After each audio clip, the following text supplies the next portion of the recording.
American Gothic Post. We are live. We are, okay. Good evening, all, and welcome to the October 28th, 2020 meeting of the Planning Board of the Town of East Hampton. Once again, we are meeting virtually over Zoom. And once again, thank you to LTV and to the Planning Board staff and the Planning Department staff for pitching in and getting us here virtually live. We have on tonight's agenda 4 site plan reviews and 1 zone change. If anybody has had a look at the agenda prior to yesterday, Panago Paint parking lot alteration has been withdrawn. So we will go directly to the ARF Phase 2 and Fabia, this is yours. Do we have the applicant online on this one? It should be Karen Hogue and Scott Howe. So let's just wait a second. I see a bunch of people coming in. Okay.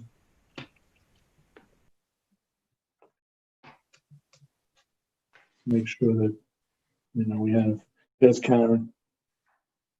She's connecting right now. Richard Whalen, Lovey Wiltshire. Karen Hogue is the representative for the applicant on this one? Yep. Okay. Ms. Hogue, you there? Yes, I am. Okay, good. We're going to get started then with Animal Rescue Fund. Fabia will give the planning department's presentation. Go ahead, Fabia. Thank you. Thank you. So the applicant submitted revised site plan, landscape plan, and lighting plan as per previous review from the previous meeting.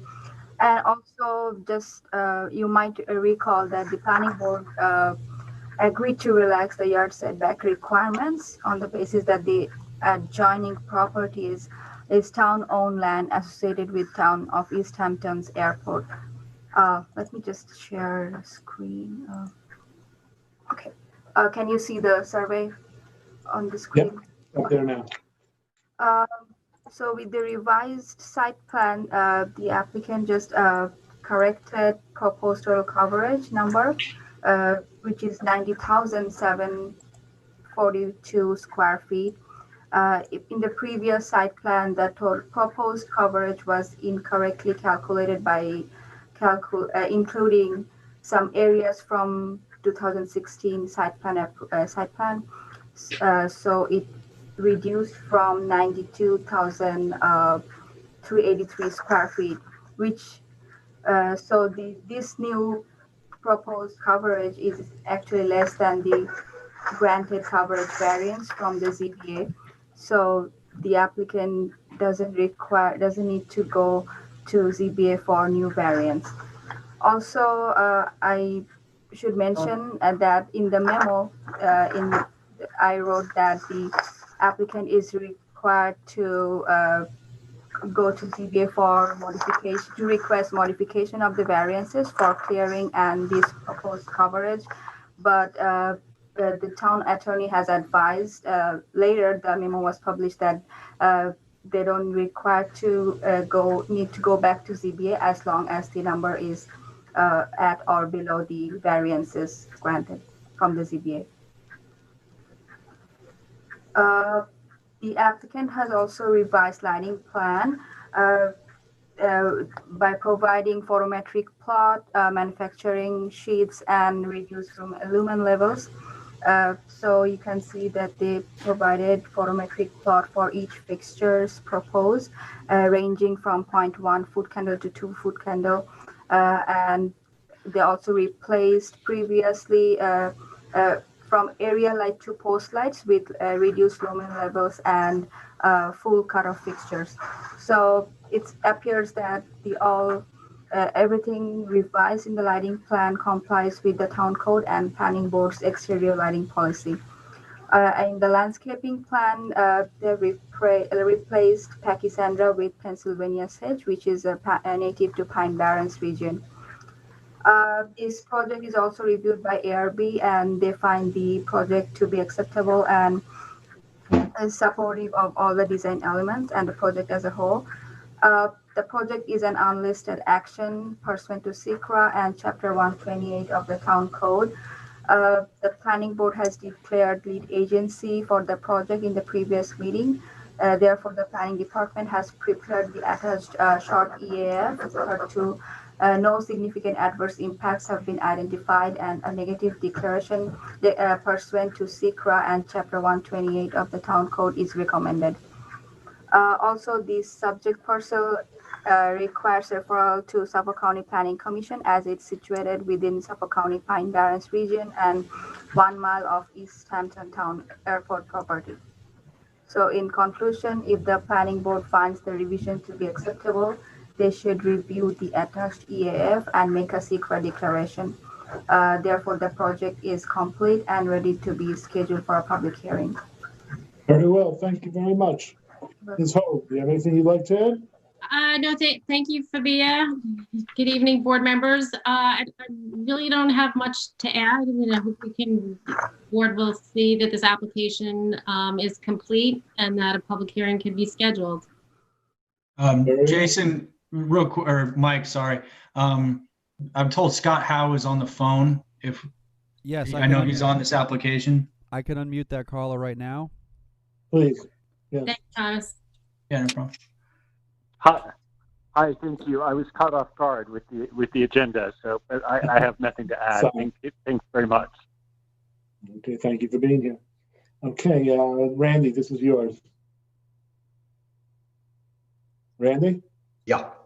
So it's a great organization. They have a great team, design team, legal team. Everybody's really doing a great job.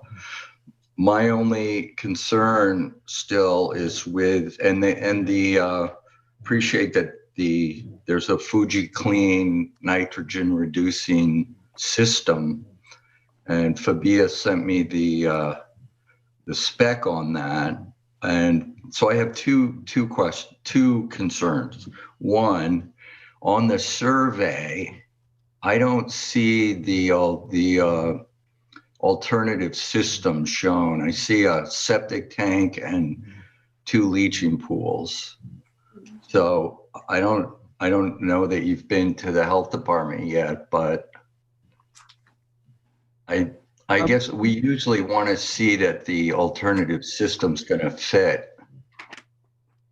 Yeah, so Randy, it's Karen here. Just to point out, yes, we're in the middle of the health department process, and there was civil site plan submitted, which include the location of all the sanitary systems. It was a package that Drew Bennett had put together, last dated September 22nd, where you'll see all the locations of the proposed sanitary. Okay, so Fabia, the one I got from you did not have that. Sorry, my bad. The survey doesn't have the location of the sanitary. The civil site plan has it all. So the civil site plan. Well, which one would we be approving? Sorry? I mean, it seems like we need You'd probably be approving a set of plans. a set. Oh, I see. So one set of plans shows the old system. Is that what this is down here? On the survey in the upper, what's on the screen on the upper left-hand corner, you'll see where the proposed sanitary system is located. You see the LPs circled. Yes. But on the site plan is the more detailed specs of the sanitary. Okay, so then if that's fine, if it's shown. The other concern I had was that in the section drawing of the alternative system, they call out, they estimate, at least the one that, yeah, this is the one Fabia sent me. It estimates that the top of the groundwater is at 12 feet. And then it calls for 3 feet of separation between the bottom of the leaching ring and the estimated groundwater. And I know that our consulting engineer on the Wayne-Scott Commercial Center is recommending 4-foot separation at that site, which is very near here in the Georgia Capon watershed. So I thought I wanted to see if we could get 4 feet of separation there, and also base the top of the groundwater on a test hole, not just an estimate. Okay, that's something I'd have to talk to Drew Bennett about in terms of the feasibility of doing that, which I can certainly, ask him to weigh in on. Okay. Anything else, Randy? That's all I've got. Okay. Health department's probably gonna require that anyway, so you know.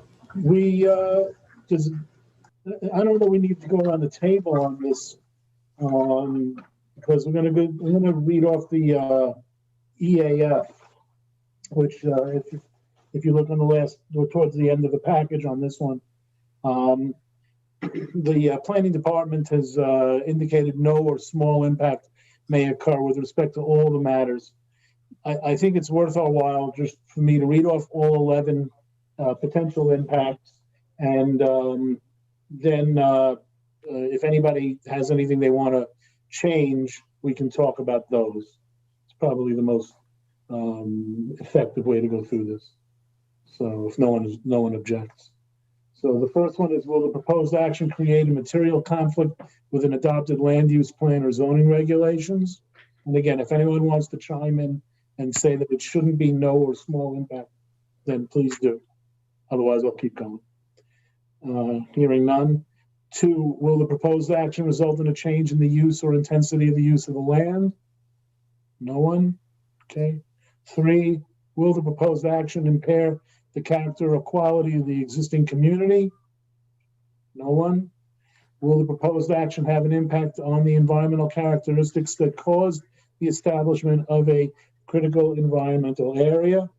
And again, that's where it gets, I really would feel better if we had a test hole so we knew where the water table was and that we had 4 feet of separation. And to me, that's a groundwater quality issue and a Georgia Capon water quality issue. And we can't really know that until Drew weighs in on it. I don't think it's going to be a problem, but. Let me ask you a question, Randy. I mean, I'm trying to think of the geography of ARF versus the Wayne-Scott Commercial Center, and Wayne-Scott Commercial Center is south of ARF, and I guess west of ARF. And in terms of, and we, it'd be nice if we had that map of the flow that we had last week into the Georgia pond. But do you think that makes that, in view of the distance, the north to south, you don't think that that's significant enough? That 3 feet as opposed to 4 feet is something we want to look at? I gotta say, in general, we do 4 feet of separation in the harbor protection overlay. And actually, I think we should probably do 4 feet in the right here. Here we have a special groundwater protection area, groundwater management zone 5, Suffolk County Pine Barrens. So we can. I agree with Randy, and the Georgia Capon watershed is huge. It's really big. So this is in the watershed. It's pardon? It might even be closer to that cove that goes up. Yes, that little lick, so I think the test hole option is a good one. Just so we can see about this, because one of the primary pollutants in the pond, at least the higher levels of nitrogen, apparently is from animal waste. So it would be specific to this application, it would seem. Well, in terms of the EAF, are you saying, Randy, that you don't think we can make a determination? Well, I don't know if we can do a conditioned. See, I would say that if they can accomplish 4 feet of separation from the established top of the groundwater table, that then the EAF would be small or no impact. Mm-hmm. But without that, you don't know. After the watershed. I guess that's what the ways to it. That's what you said. Is that without the test hole, you don't know the. Well, yeah, but how would you feel about moderate to large, checking a moderate to large impact, Randy, to adopt the EAF and then wait for that information? Well, wait a second. It could begin to be scheduled for public hearing and we could find out, That would be fine. I don't know that you can put moderate to large impact on something you don't know, based on information that you're not, that it's stated that it's not clear. Oh. Yeah, no, that's my concern exactly. Yeah. Well, I don't know. I mean, does that mean that the alternative is to hold up doing the EAF now? Also, I mean, on the whole issue of the test hole and 4 feet versus 3 feet, I mean, are there any, I know we're dealing with Wayne Scott Commercial Center as well, but is there anything specific to this site? It's highly permeable soils, very sandy, pine barren soil. Basically what you put in the ground ends up in the groundwater. So I would say that's unique to this area. That's correct. Okay. And 4 feet versus 3 feet is well, it's something that the town and our consultant, the town in its harbor protection overlay has increased the separation from 3 to 4 feet because they found that the extra foot made a difference in basically in the bacteria working on the waste. And also our consulting engineer at Wayne Scott Commercial had the same conclusion, that that extra foot is significant. The problem, Randy, is I'm getting tripped up here on whether or not we should be, whether this means we can't go forward. I mean, we have to go across the board, have everybody weigh in on this. But let me do this. Let me run through the remaining 6, because it looks like there might be 1 or 2 that will also implicate water quality, groundwater issues. So let's get them all together. Let's eliminate as issues that might be moderate to large, get those out of the way, and see where we're going with either 1 or more impacts. So number 5, will the proposed action result in an adverse change in the existing level of traffic or affect existing infrastructure for mass transit, parking, or walkway? And I hear none. I don't expect none. Will the proposed action cause an increase in the use of energy and it fails to incorporate reasonably available energy conservation or renewable energy opportunities? Hearing none. All right. Now, will the proposed action impact existing A, public-private water supplies, and B, public-private wastewater treatment utilities? No, I don't know if that's one that rings a bell on this. I'm not hearing anyone, so. It says public. Am I hearing you on that? Public-private water supply, that's what it says. I'll read 7 again. It's in 2 parts. Will the proposed action impact existing A, public/private water supplies, and B, public/private wastewater treatment utilities. I'd say the first one, there are private, well, I don't know, did the Waynescott public water system eliminate all the private wells between and it may be that there's public water now to all the houses around here. I don't know. The only houses I think it's, that are there, yeah, I think that's, yeah, I don't think, you know, we're answering these questions on the proposed project, you know. Yes. So as proposed, I don't think this impacts existing water supplies. I think number 9, you know, I don't want to jump ahead, but that's the one that. let me do number 8 before 9. Yeah, Will the proposed action impair the character or quality of important historical, archaeological, architectural, or aesthetic resources? Hearing none. 9, will the proposed action result in an adverse change to natural resources? For example, wetlands, water bodies, groundwater, air quality, flora and fauna. We could just do that one. I think that one would be So that's sufficient. fine. So 5 and 9, I'm sorry, 4 and 9. All right, number 10, will the proposed action result in an increase in the potential for erosion, flooding, or drainage problems? I don't think that's what we're talking about here. And 11, will the proposed action create a hazard to environmental resources or human health? And I'm not hearing anything. So, all right, so we have 4 and 9 that are issues that we have to potentially discuss, moving from no impact to moderate impact, assuming we can even do that without more information. Right. And let me just go around the table. Does anybody have anything they want to add on this? Ed, I'll start with you. No, but I think Randy raises a really great point here. Let me just ask you a question, Randy.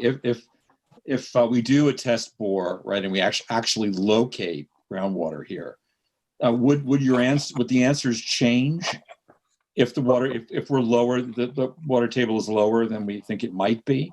If it's lower, the county has plotted groundwater contours, you know, the top of the groundwater table in that area. Mm-hmm. And some of them come in at 15 feet above sea level. So 3 feet higher than what they're estimating in that alternative septic system plan. So they could be higher, Ed, or lower. Okay. But I'm just saying the results of such a test could change our answers. Is that fair to say?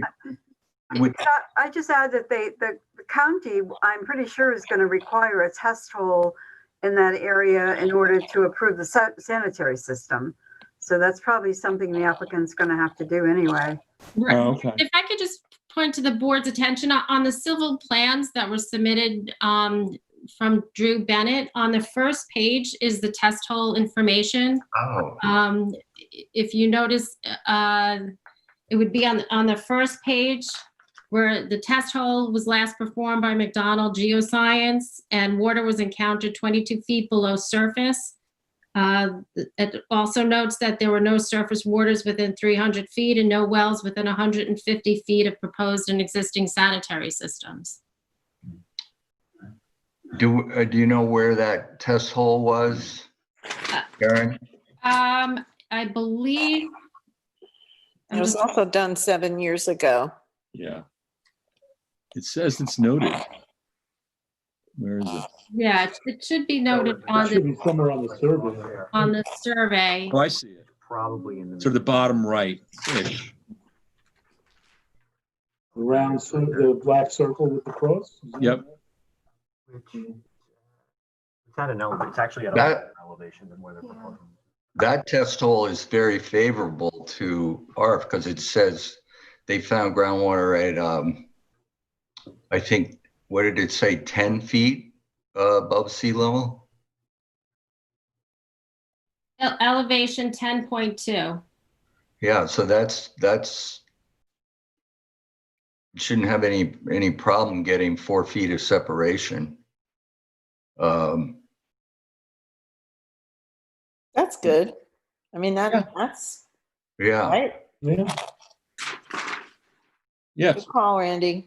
let me go, let me continue, since we started with the board. Ed, did you have anything else on this? No. All right, Lou? Lou? Lou? Maybe he's muted. Sorry, I was muted. Okay. I was trying to say that I think it's ready, pending this additional information. I think Randy brings up a good point, but,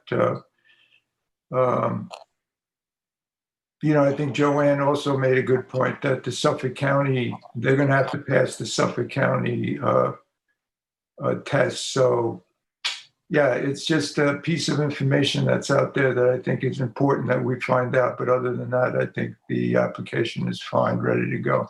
I mean, maybe if we just, as Joanne said, we can leave the test boring to the health department, but can we ask for 4 feet of separation from the bottom of the leaching pools and the top of the groundwater I table? think that's a good As a suggestion. condition, maybe. Yeah, I would agree with that. I think that's a good idea.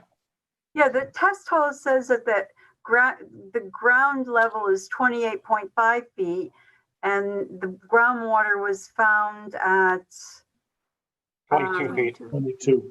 Yeah, 8 point. It's way more than they have no trouble meeting the 4-foot separation. Those are usually standard notations that they put on when they put 3 and 4, 2 and 3 feet. Yeah. Not actually representing what the system is proposed, how it's proposed to be installed. So I think they'll be fine. Do we know where that test hole was done? The location should be on the plan. I don't. But Behan can show you, it's on this plan. Randy, it's on the plan. It's shown. There you go. That's it right there. Okay. And it's actually worth noting, just because I was looking at the plans, that's an elevation of 28.5 feet. The area that they're proposing the new sanitary system is roughly 30 feet. So they're actually a little bit higher. So there's more separation. Shouldn't be any problem then to get 4 feet. No. Okay. Well, let me, Lou, you've. That's it for me. Ian? I don't have anything to add. Okay, thanks. Kathy? All right. Okay, Randy, we heard from you. Sharon? No, nothing else to add. Okay. Yeah, I think that, I also think if it's going to the Suffolk County Planning Commission, then it's also going to go, to the,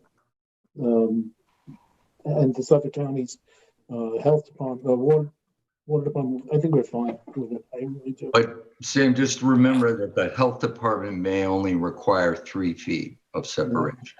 Well, Randy, I mean, should we propose that becomes the new standard and propose a code change, do you think?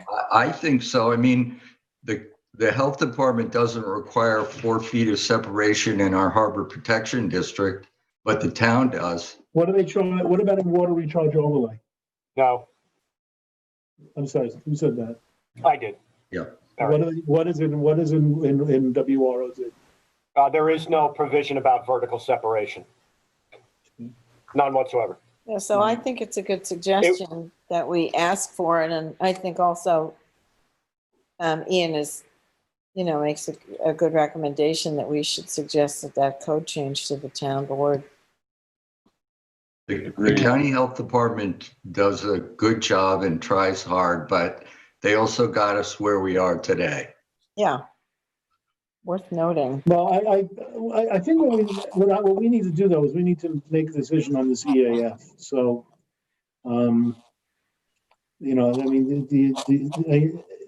is there any sentiment on the board for holding up on this? Well, if they can get the 4 feet, why then wouldn't it be no impact to? I think Karen's saying she maybe isn't comfortable agreeing to that without talking to Drew. Yeah.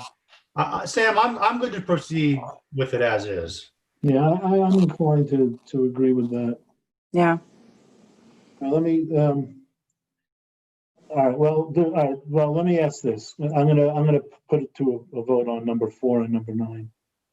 To, anybody in favor of changing number 4? Will the proposed action have an impact on the environmental characteristics that cause the establishment of a critical environmental area? It's right now no or small impact. Anybody in favor of changing it to moderate to large impact? I'll abstain. Okay, fair enough. Anybody else? Okay, and so that remains as is.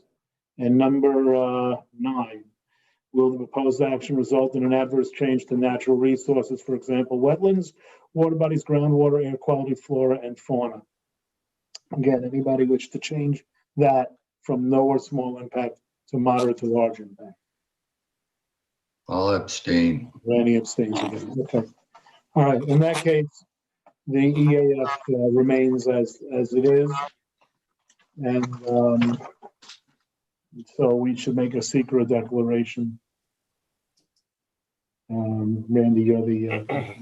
I think I'm going to abstain just so until we get the. I'll move for a negative declaration. Well, are you moving me? Just so we know, Randy, you can make the motion. You don't have to vote for it. But you're uncomfortable with that, and somebody. No, I'll make the motion. I bailed you out, Randy. Yeah, thanks. Ian. You're making the motion? Yeah, I'm moving for a negative declaration. And is there a second? Someone? I'll second it. Okay. I'm not sure who said it. Jody, did you get who seconded that? Ed can do it. Okay, thank you. I don't have everybody up on my screen. Okay, all those in favor of negative declaration, please say aye. Aye. Aye. Aye. All those opposed to the negative declaration? One abstention. I'm going to abstain too. I'm going to abstain also. I feel like I'd rather know what that, I want that 4 feet. Well, before we do abstentions, any negative, anybody against the negative declaration? Hearing none. Any abstentions? And there are 2 so far. Any others? All right. So it's 5 for a negative declaration, 0 against, 2 abstentions. Okay. Last question. Should we determine, is the application complete and ready to be scheduled for a public hearing? Yeah, just with that request that if Karen can explore whether the applicant will be comfortable with trying to achieve 4-foot separation from the bottom of the leaching rings. I think we can go to public hearing though. Yeah. Anybody object to that? No, I agree. There was one last, I jumped past the question. Imagine everybody will be in agreement. Do we agree that the modifications in clearing and coverage variances as conditions for approval of the site plan? They don't require to go. They don't need them. They're going to meet them, so all right, we don't need. All right. Right, so we don't need a modification. So Of the variances, right? okay, very good. All right. Thank you all very much. Karen, thank you very much. Ms. Holt, thank you very much. Anybody else, anything else they want to add on this? Can I just ask a question? When would this be scheduled for a public hearing? We will probably have a resolution at the next meeting, and I don't know what we have a meeting. Probably one of the December meetings. December 2nd. That's what it looks like, Eric. That's what the calendar stakes out. Yes. Yeah. Okay. Thank you. Thank you for your time. Thank you. All right. Next is gas fee. Who's the applicant on that one? Rick Whalen. Rick, is Mr. Whalen there? Rick? Can you hear me? We can hear you. Excellent. See your name there. Okay. Eric. This is yours. Okay. This is an application to allow a roughly 11-acre property to remain overcleared as per the regulations of the Water Recharge Overlay District by about 23,000 square feet. The maximum allowable clearing on the property is 45,000 square feet, whereas 68,184 square feet of clearing currently exists. This clearing is allowed to remain without the need for a variance, but by a special permit by the planning board.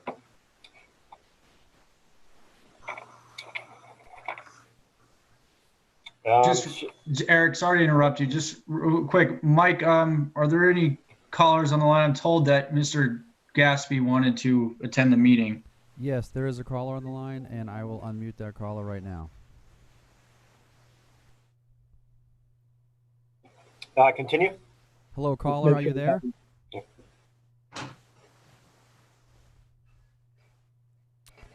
The caller's line is unmuted and open. Caller with last four of your digits, 9781. Are you there?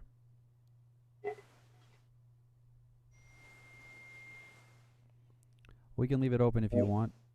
Yeah, let's leave that open. Let me ask Mr. Whalen. You happen to know if I hear. Whoever's speaking, it's echoed. We can't really hear you. Mr. Gaspy, is that you? Yes, it is. All right, very good. All right, so we were just getting started with this application. Eric, can you blow that survey up a little bit around the house, possibly? Sure. Thank you.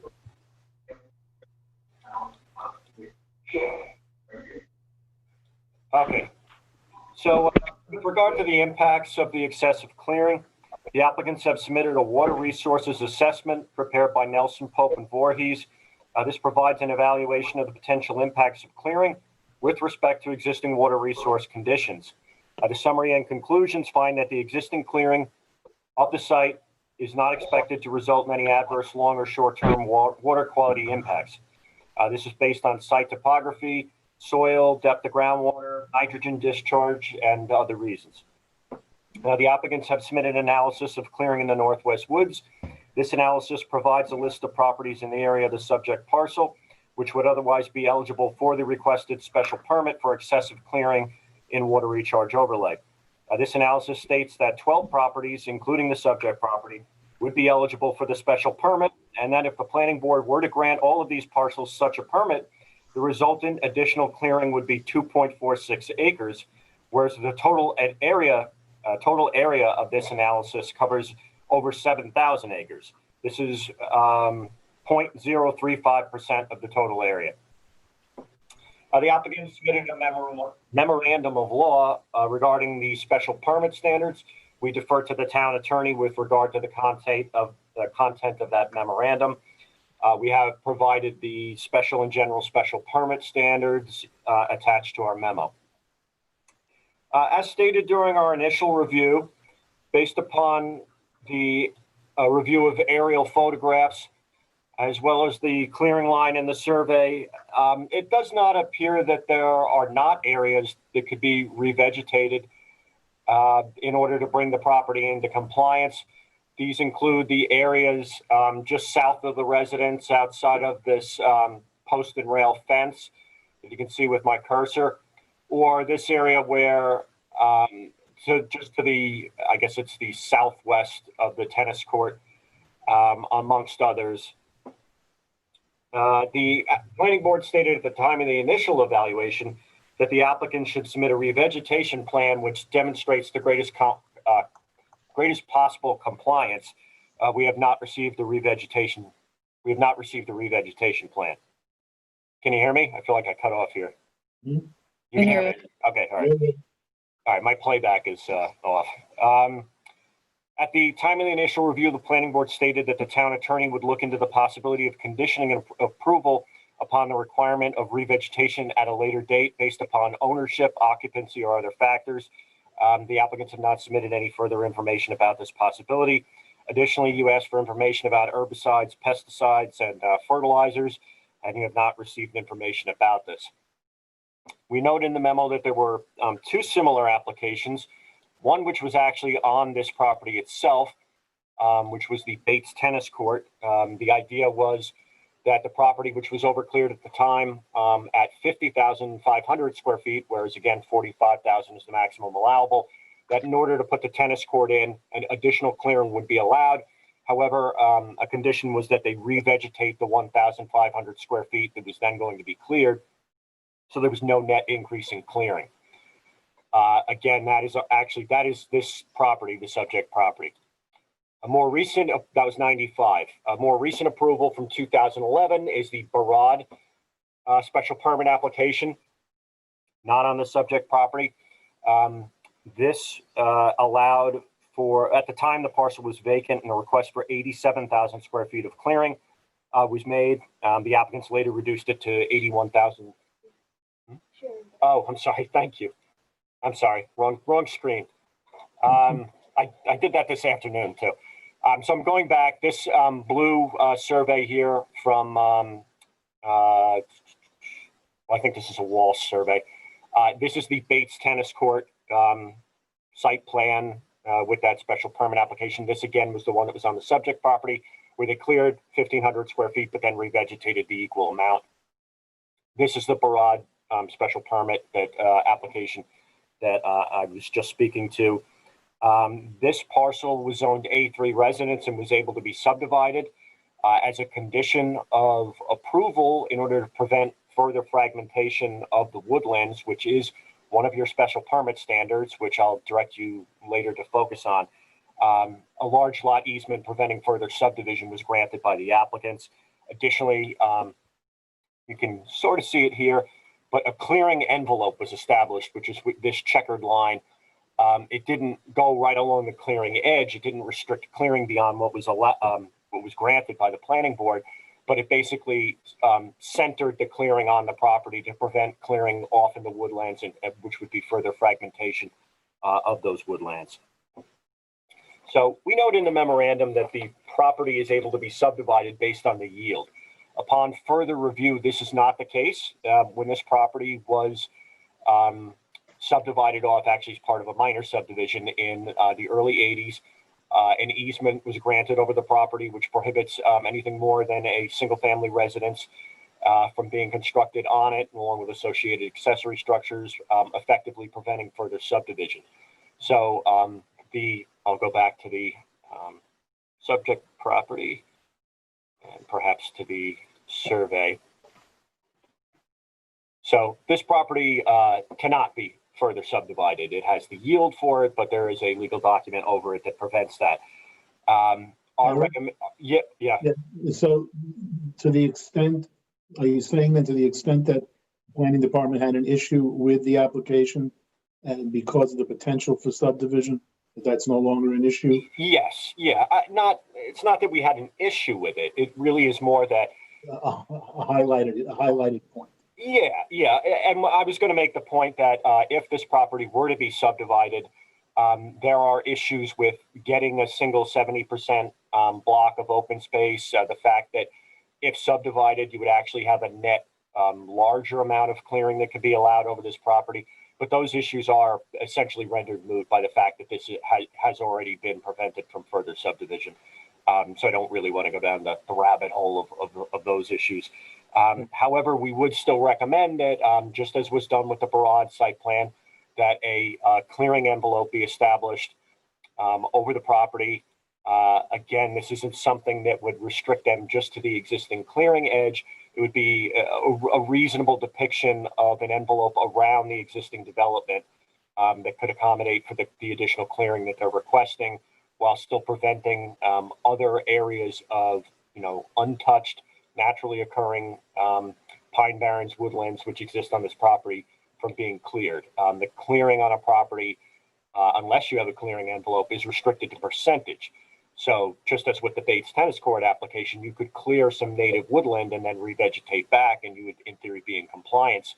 Although we find revegetation to be appropriate in most instances, it's certainly more ideal to never clear the woods to begin with. So a clearing envelope would at least help mitigate that and prevent the fragmentation of wetlands, which is one of your special permit standards. And I suppose I will get to that after just mentioning there is a scenic easement in the northern end of the property. I believe the applicants will address this. However, we just noted that a portion of the driveway goes through that easement. I'm not sure whether or not the wording of the easement allows that. It does. The subdivision does mention the need for a common driveway. I'm not sure that that's something that can't be worked out between Thomas and myself and the applicant's attorney, but we just pointed it out because it very clearly there's a access going through an easement, which normally is not allowed, as well as an access side by side with another one over a flag strip portion of neighboring lots, which normally that would be a common driveway would be required there. So I do need to look into that further and have discussions with our counsel as well as that for the applicants, just to figure out what exactly is required and what exactly is prohibited. But that is just something that we're bringing to light. So I guess what I want to do here, and well, maybe the best way to do it is to call up my memo here. So you do have this attached to the memo at the end, the specific special permit standards. Now, obviously, the general special permit standards apply as well, but you'll see on the screen here, hopefully if I'm finally sharing the right one, right there. These are the special permit standards for excessive clearing in the water recharge overlay district. There's 3, and then the third one has 4 subparts.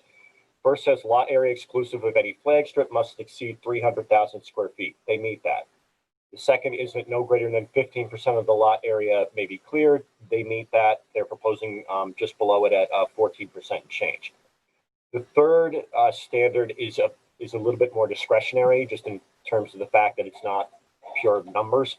So the location and amount and nature of the proposed clearing shall not have the following adverse effects.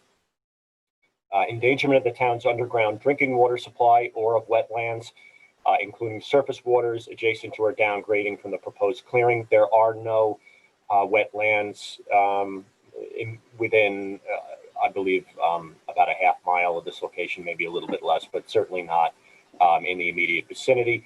Endangerment of the town's underground drinking water supply. I will just note that is why we have these standards that require less clearing in the water recharge overlay district. It is to protect the underground drinking water.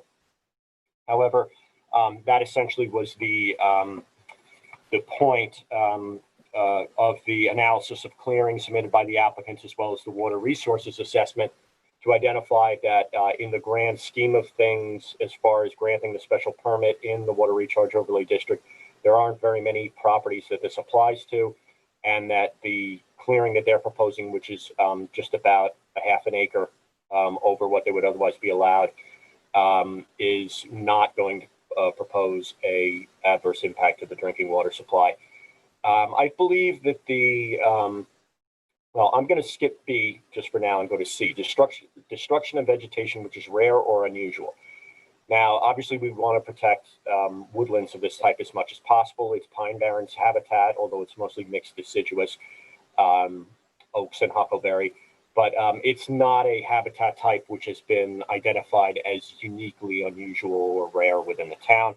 The final point subpart is the spoliation of publicly important views or buffers, such as areas which are visible from public streets or which border protected natural lands or publicly accessible trails. That does not apply in this case.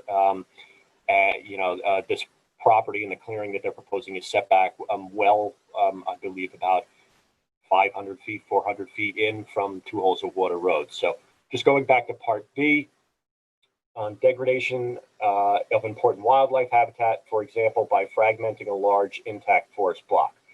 Now, this is why originally we had called for a large lot easement, because that would result in a net reduction in the total allowable clearing, and would also resolve some of the serious issues that would occur with a potential subdivision just based on the existing development pattern on the lot. If you look, you can see that between the swimming pool, the home, the tennis court, they sprawl out over a large portion of the length of this lot. This lot would be required, if subdivided, to have a 70% reserved area. We normally want those to be contiguous blocks. I don't think it's actually possible for that to be done here. But again, that becomes a moot point by virtue of the fact that it can't be subdivided. But we would still recommend that you require a clearing envelope, something that would be realistic, that would be around the periphery of this site, and that would be binding on the property in the future. I doubt that the applicants have any desire to, if you can see my cursor, go and clear in this area of the property outside of the area of the existing development. However, they could, unless you require some kind of envelope. And again, that relates directly to your special permit standard that requires you to prevent fragmentation of woodlands. So other than that, just two minor points. The map should have a proper title. Right now, it just says survey of the property. It should say GASB site plan special permit application.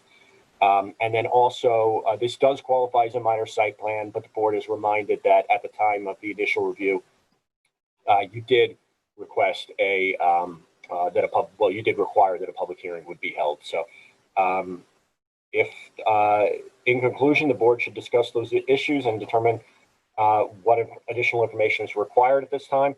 The application is incomplete pending the revision of the title of the map at the very least.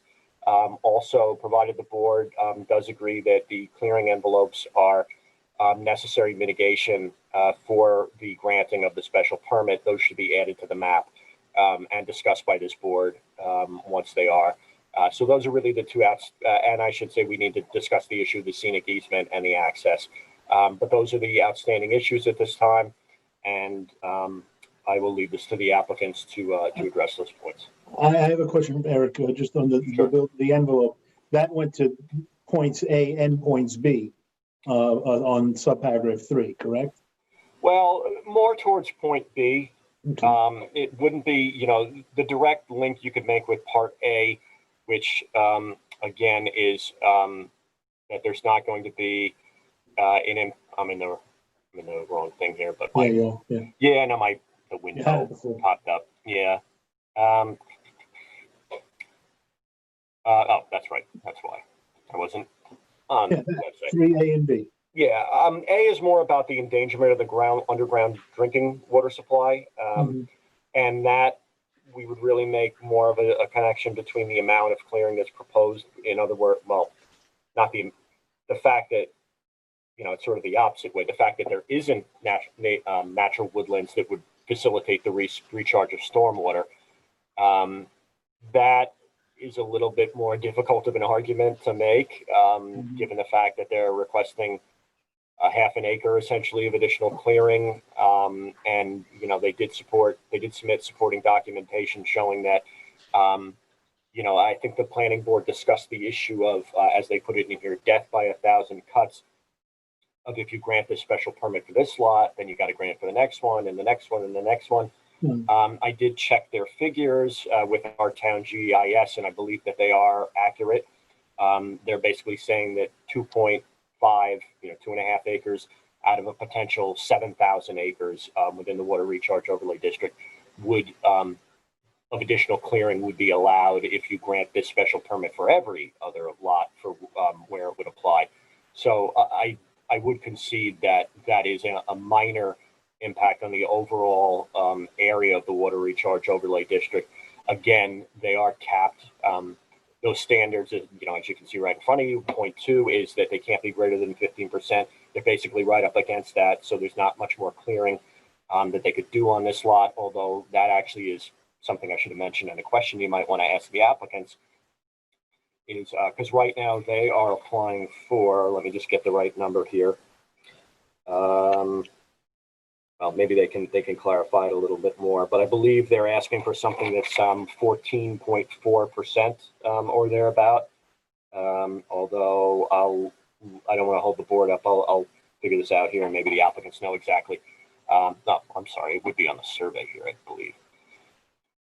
Oh, let's see. 14.36%, Eric. Okay, thanks, Rick. So they're basically right up against it. If you do provide a clearing envelope that skirts around the perimeter of this development, you could easily accommodate additional clearing if you want to, that additional, 0.6%.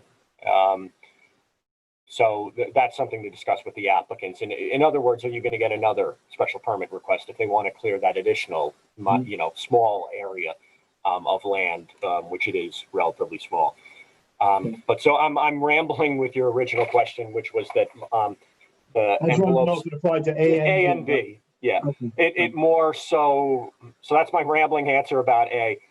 B is very concise. I think that's really what we're trying to avoid here through appropriate mitigation is the fragmentation of woodlands. And at that, I'll leave it for you guys. Thomas, I have, no, I want to ask Thomas a question. Thomas? Okay, just to fill in some of the blanks on this, on the memo, I read the memo law submitted by the applicant. I agree with the conclusion that if you find that the application meets the special permit standards that Eric has outlined and the general standards, then the board should grant the permit. Information outside of that, like other lots, it's not really relevant. You need to consider this lot and, standards 1, 2, 3, A through D, and then the general standards. Also, saw in the memo, town attorney will look into the possibility of conditioning and approval upon the requirement of revegetation at a later date. I do not think that kind of condition would be enforceable. So I just wanted to say that to narrow the board's focus. Really need to focus on this lot in particular and these special permit standards that Eric has gone through already. Thanks very much.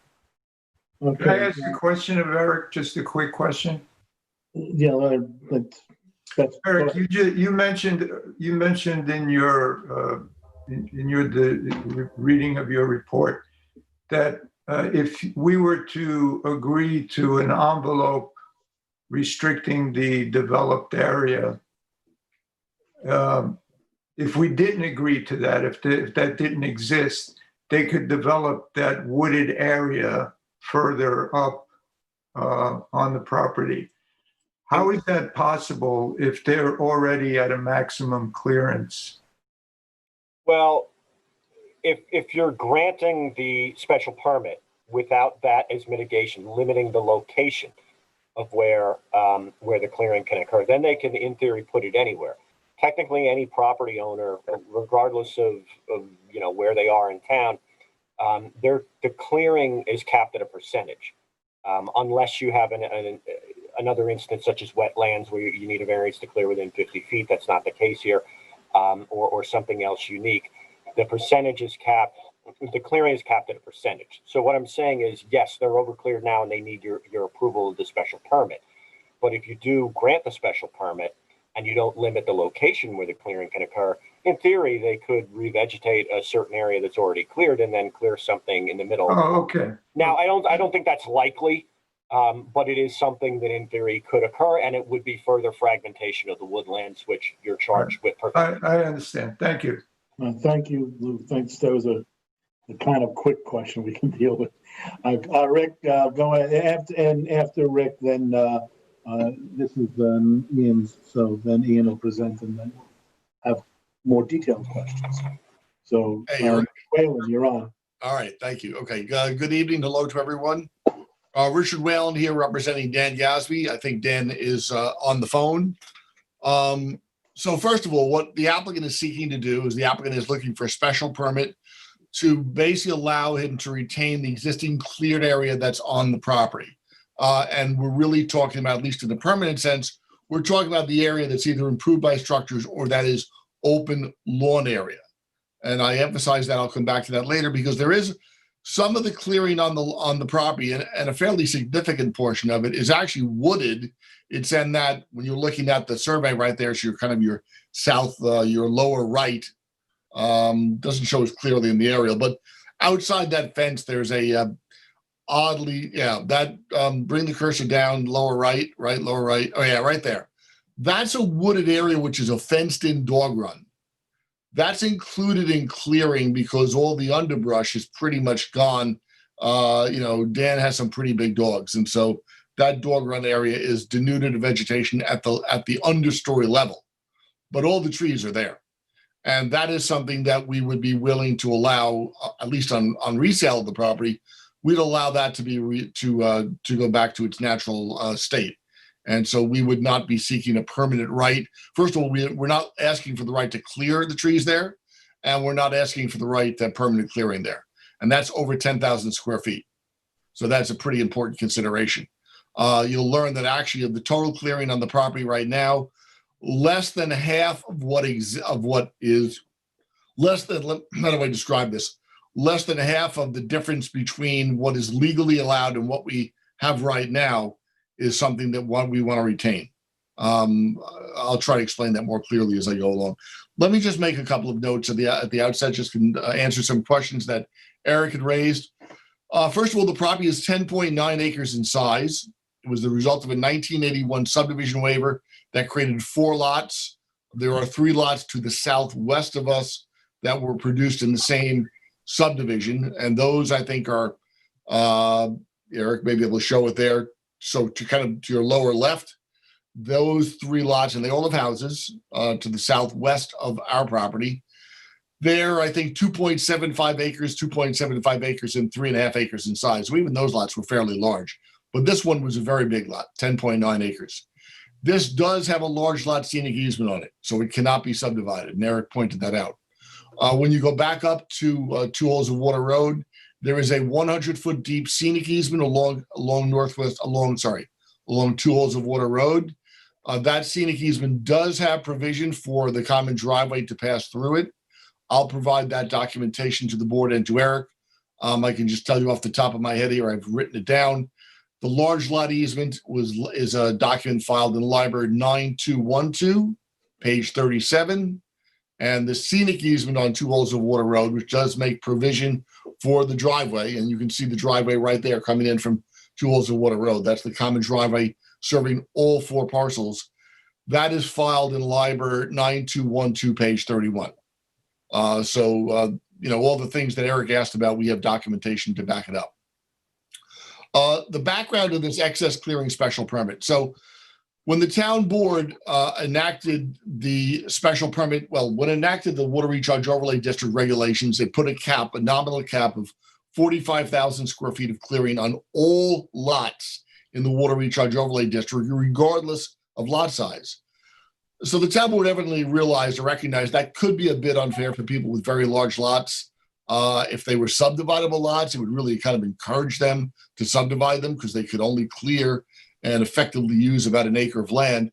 So it allowed for a special permit. Remember, this is not a variance, it's a special permit use.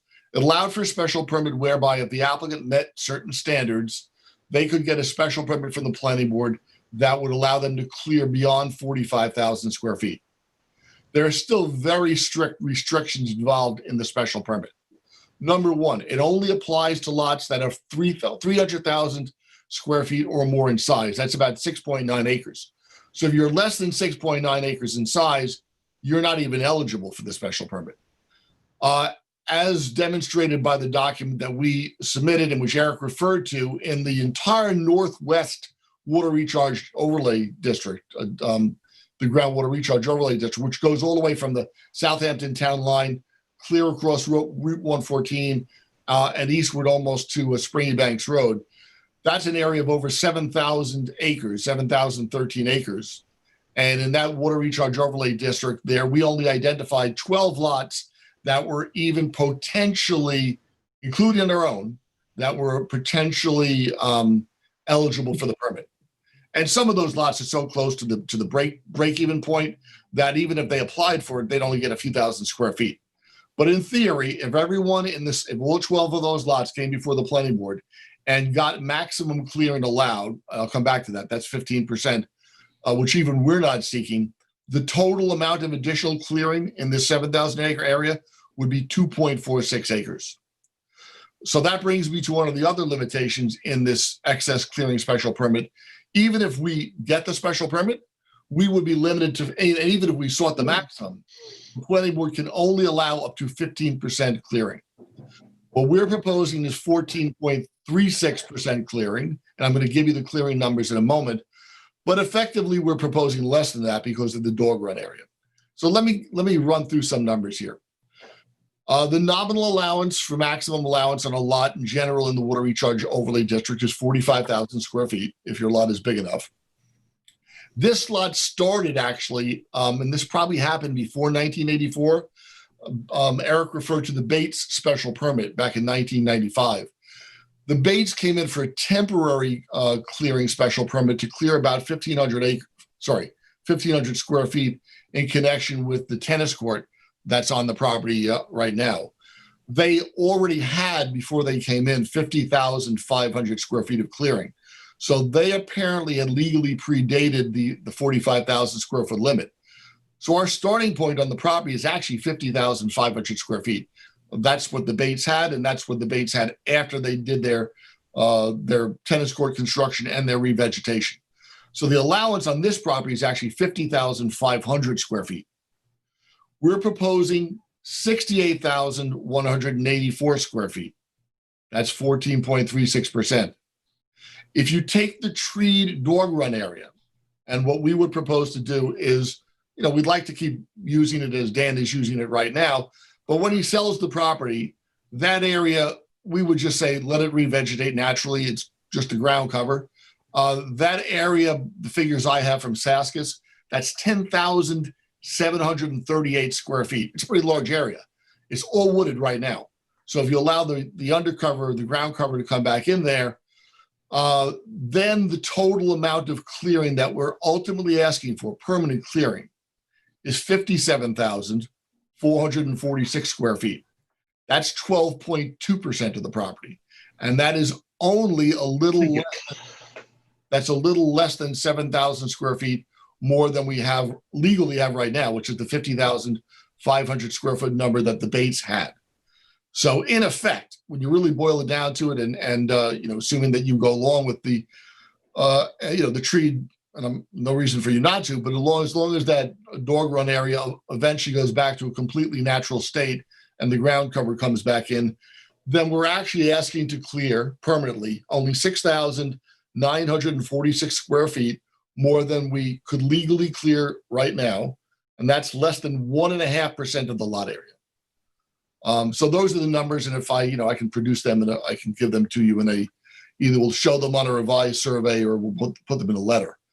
So what we're really looking to do is to keep the existing lawn area that we have on the property.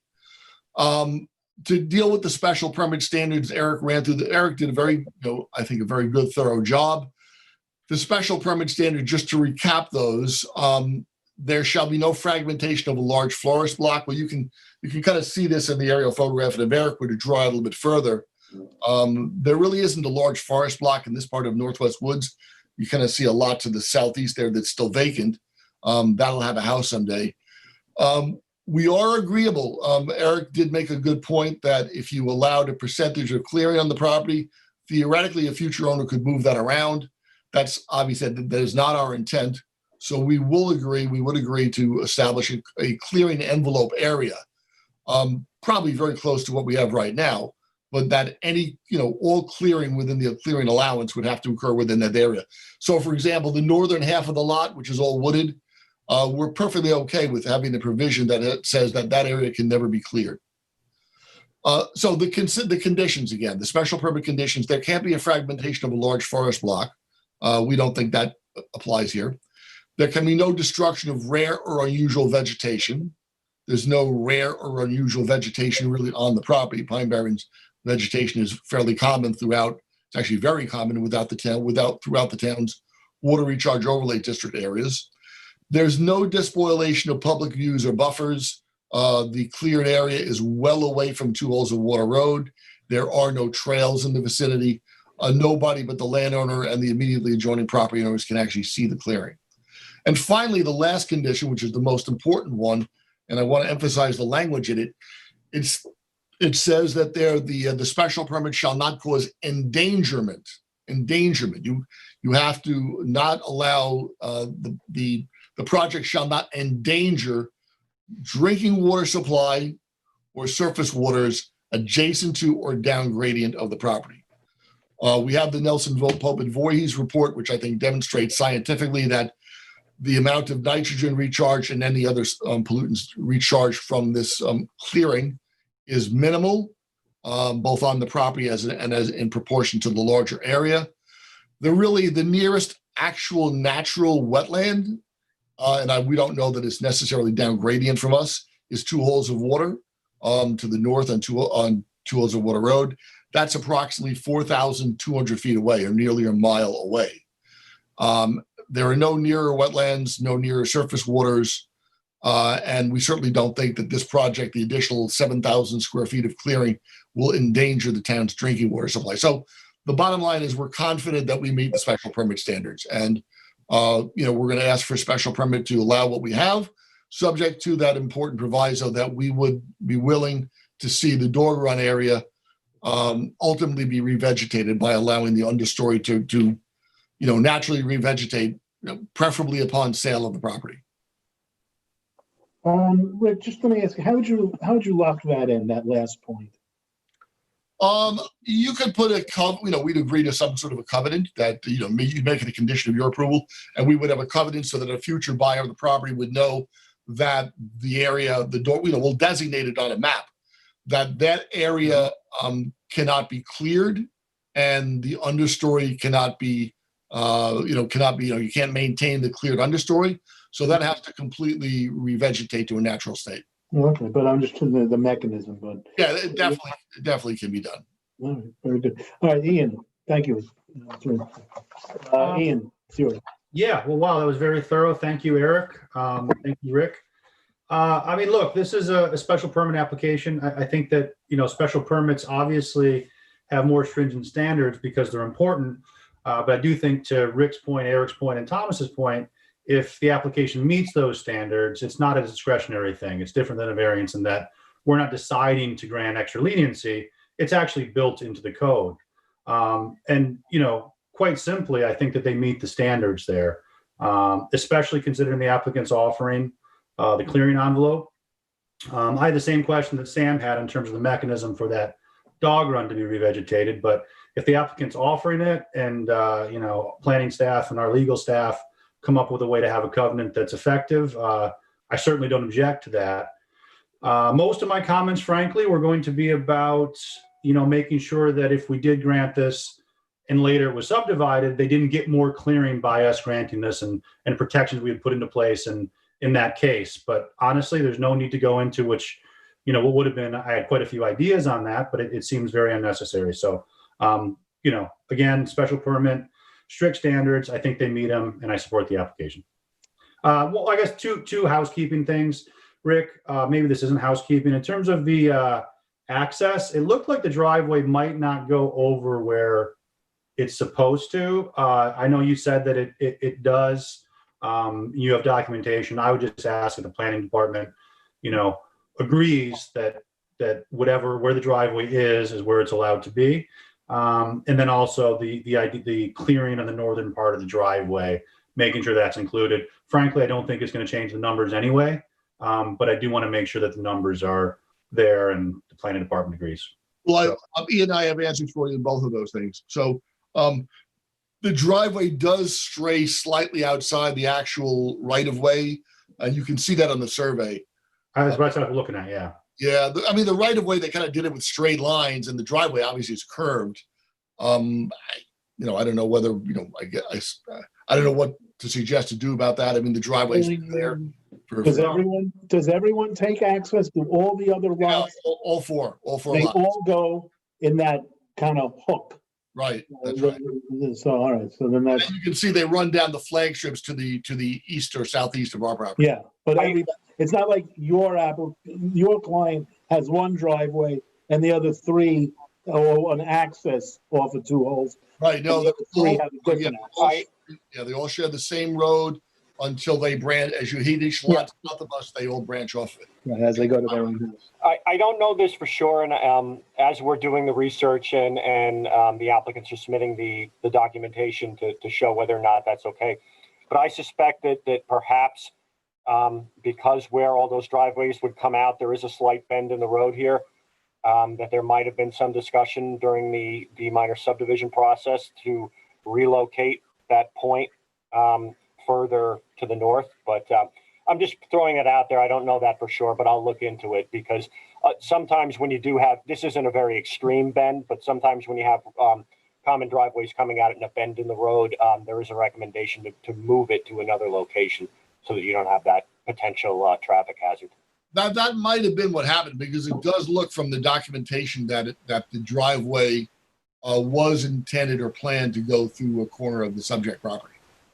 And by the way, the other thing that Ian asked about, the amount of clearing. So to the extent that the clearing for the driveway is within the common driveway right of way, that's a wash. It doesn't count against it. Yeah. Count that lot area towards our lot area, and we don't count the clearing towards our clearing. The little bit of clearing that is outside the actual driveway, common driveway easement, according to Joe Lombardo at Saskis, and we can show this, I guess, on the revised survey, it's 327 square feet. And Joe tells me that they did factor it in to our existing clearing. Okay, well, I mean, just about that first point, it's not that I object to where the driveway is, and maybe there was good reason. I just would want to confirm with, and I won't put Thomas on the spot right now, their legal department, that, we can approve this legally, because generally, you can't put driveways over scenic easements. If there's a previous approval or some, I want to make sure we're doing it properly. So, no, Ian, I'm going to supply the document. The actual scenic easement specifically allows for the common driveway to pass through it. But not only in that particular place, though. Right. Actually, it's not specific. It just says that. Yeah.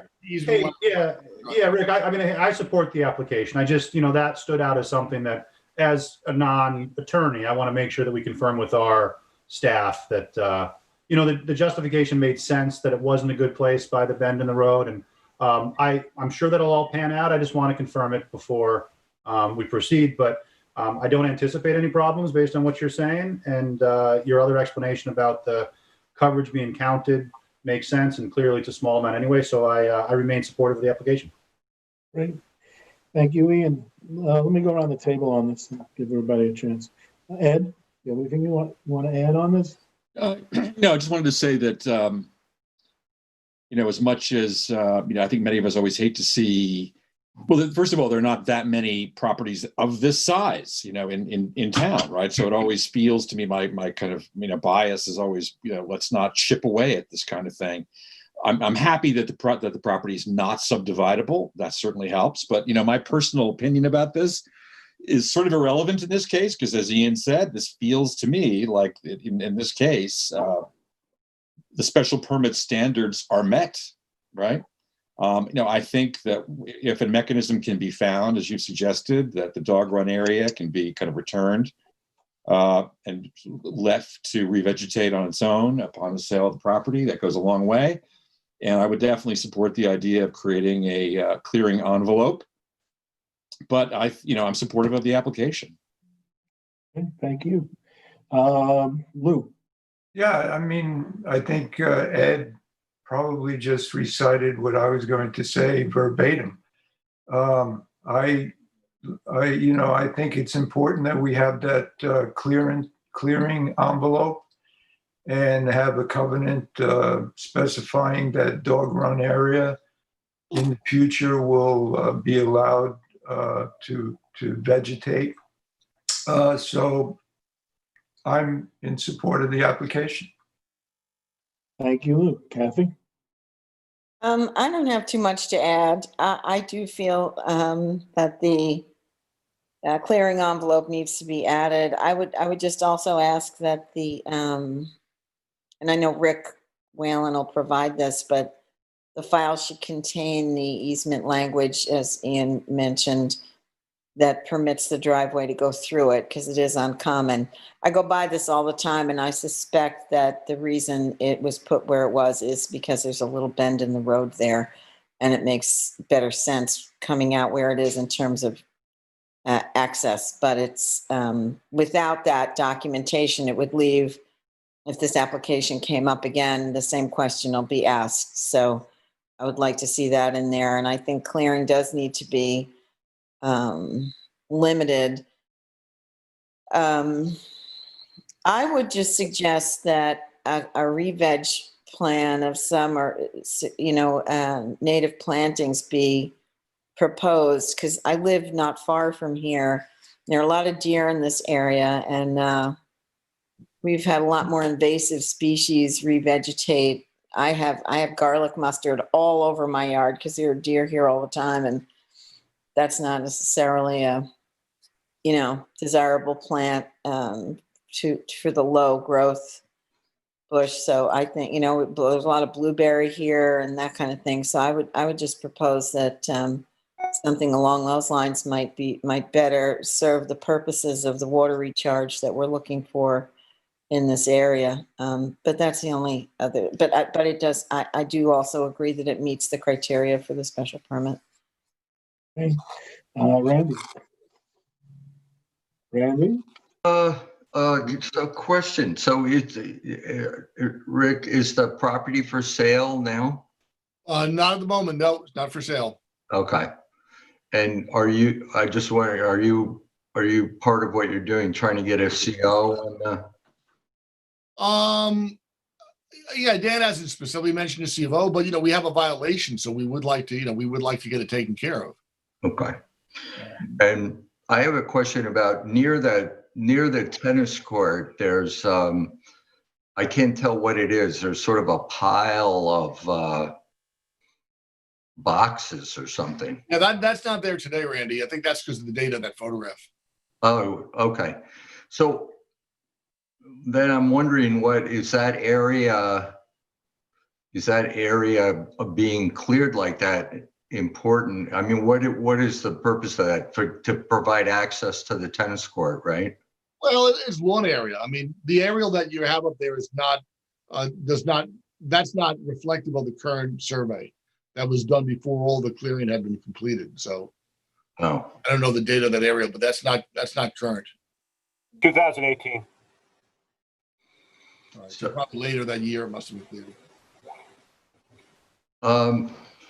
Yeah, I don't think I pretty much agree with everybody. I guess if there are areas that are cleared that are not needed for the operation of the household, like that area, to me looks like, I'm not sure what the purpose of that clearing is there. Be nice to have it revegetated, but basically I'm in agreement with what everyone said, that to see the the scenic easement. I like the idea of the envelope that Eric suggested, and if we can, I wasn't sure if Kathy was saying that in the dog run area, is that where you wanted to see the re-veg plan? Yeah, well, any place that they were going to allow to go, to have the understory revive. It was, my concern is that the understory is very disturbed by the deer in this area, and that maybe a more active re-veg plan would be more supportive of the groundwater protection area. Okay. All right.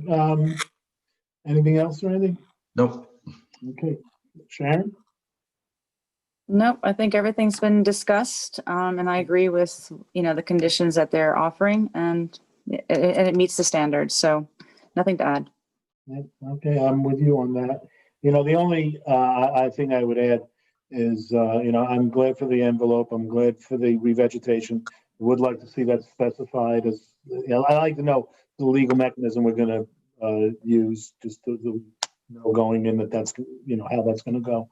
The only thing, Sam, I can discuss that with Tom too. Yeah, no, you'll work it out, whatever it is. I mean, I'm not going to take any time here suggesting one thing or another. You two work it out. As long as I know that it'll lock in revegetation, that's all that matters. The only thing I would want to just say is, and Thomas pointed this. Well, actually, before I do that, the non-divisibility of the property, that comes out of one of the easements. I don't know whether that's the large lot easement or the scenic easement or what it is, but again, I'd like to just make sure that we lock in and know why it is that this property cannot be subdivided, because I think going in, that's where you're getting the unanimity.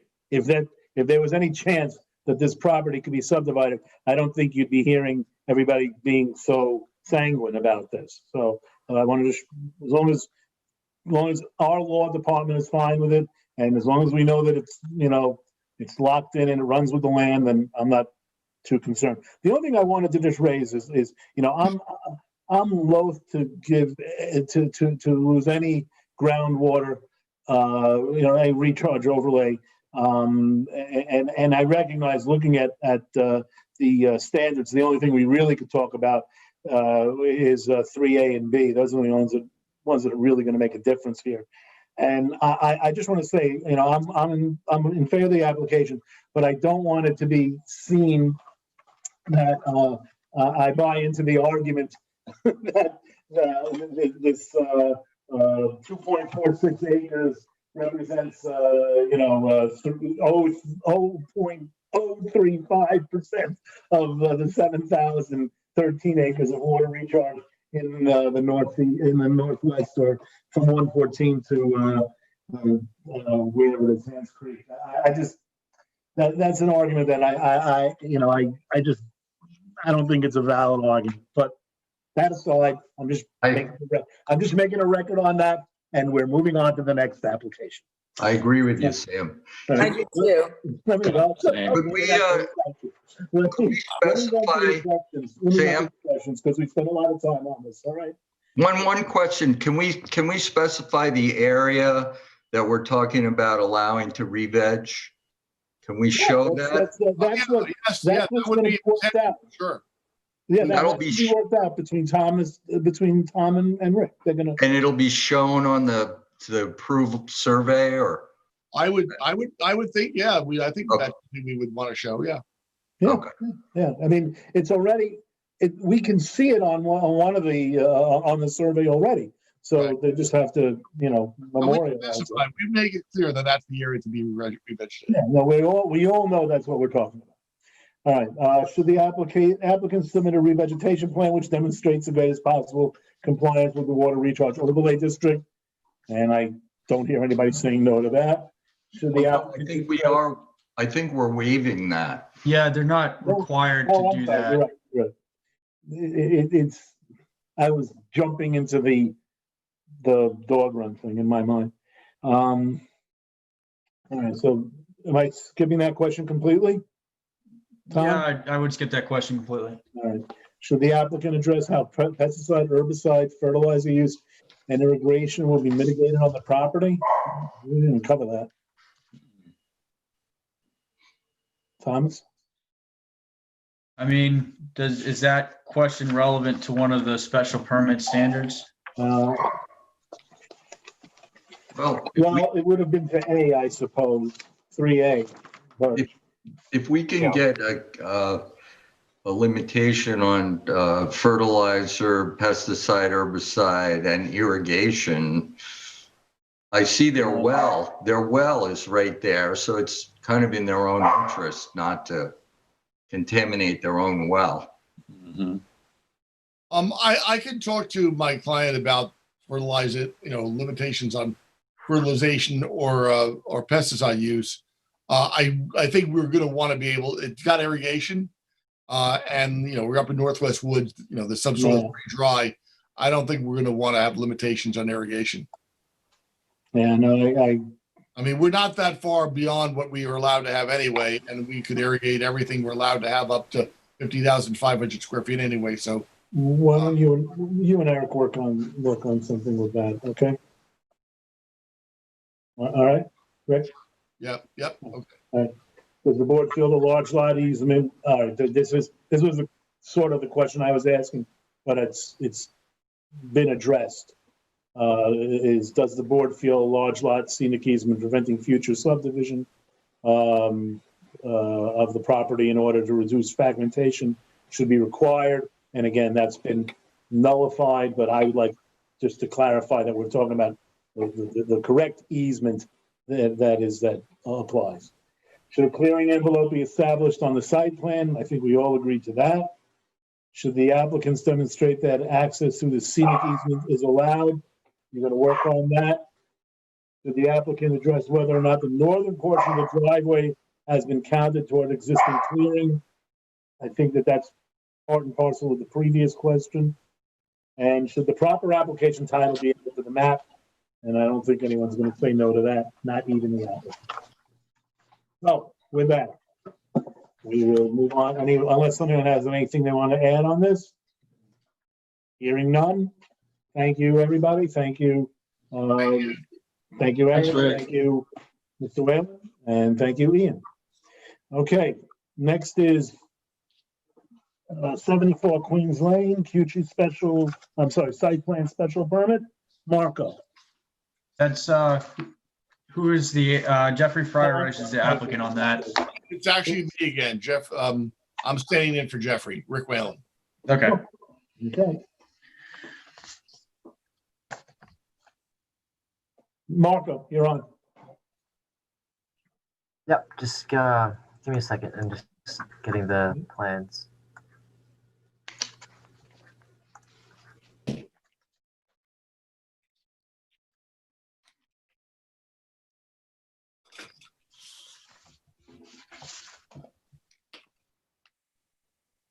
Okay, does everyone see the There you go. survey of property?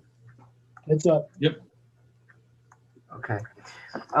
So this is a follow-up memo in relation to the Gucci site plan special permit.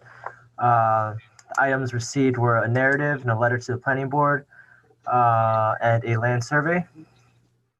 So some background information. The site plan application has been made for a fenced-in gravel base facility for portable sanitary units, supplies, and vehicles on a parcel containing a legally pre-existing and non-conforming single-family residence. The applicant proposes a second use as a storage yard, which is a permitted use in a CI zone, although it is not a specifically defined use in section 255-1-20. The property is situated on Queens Lane within the Springs Fireplace Road corridor and is zoned CI, commercial industrial. It is 100% cleared of natural vegetation and situated within the South Fork Special Groundwater Protection Area. The neighboring properties to the east, west, north, and south are also zoned CI, commercial industrial, and contain industrial uses. So moving forward, a submitted narrative on behalf of the applicant by Jeffrey Fryreich has included the following information about the project, which I have bullet pointed. Storage of sanitary units, 4 feet by 4 feet, loaded and unloaded by hand. Parking of 2 commercial trucks, 8 feet by 21 feet, and trailers 8 feet by 24 feet, of which the latter is expected to remain on the site 70 to 80% of the time. Entering and exiting for the vehicles are provided by driving through the neighboring 76 Queens Lane parcel. Sanitary units are to be cleaned at the site of the renter according to an unspecified New York State regulation. Cleaning materials are currently stored in a warehouse facility and will continue to do so. Cleaning materials consist of pine sol, soap, and water. The northern storage portion will be used more frequently than the southern portion. Given the information listed above from Mr. Fryreich, the planning department has noted the following areas that will require additional clarification. 1 is the frequency of truck trips. 2 is an access easement provided for the vehicles. Proposed access to be provided by a neighboring lot, 76 Queens Lane. This lot has a certificate of occupancy dated 11/15/1996 for a parking area. So this is for the storage of parking, for the storage of parking of vehicles only, and is noted on the survey currently to contain metal storage containers and dumpsters, and that would be in conflict with the current proposal. Standard portable toilet cleaning procedures typically involve sanitizing the unit and the pumping of waste to be properly treated in wastewater treatment facilities. Cleaning may be conducted at the renter's site. However, no regulations or details have been submitted to ensure that this is a standard practice or agreed to by the renter. As noted previously, the applicant proposes to provide access to the project site via 76 Queens Lane, which is also owned by the applicant. This lot has a previously approved site plan, which is attached to the memo in the back. In summary, due to its unique shape, it was approved as a storage yard for vehicles, and the following comments were noted in the previous evaluation.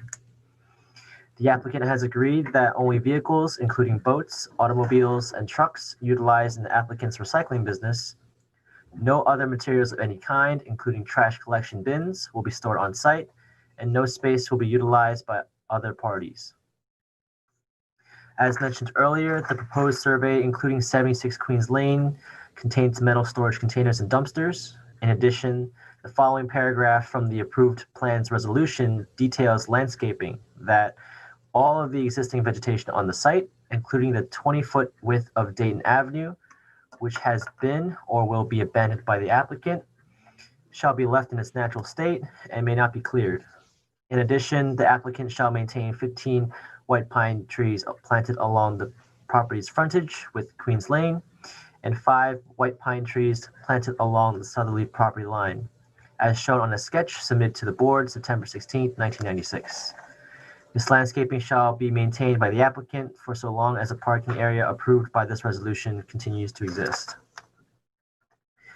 So the aerials below in your memo demonstrate that some of the vegetation has been removed and the storage of other potential materials.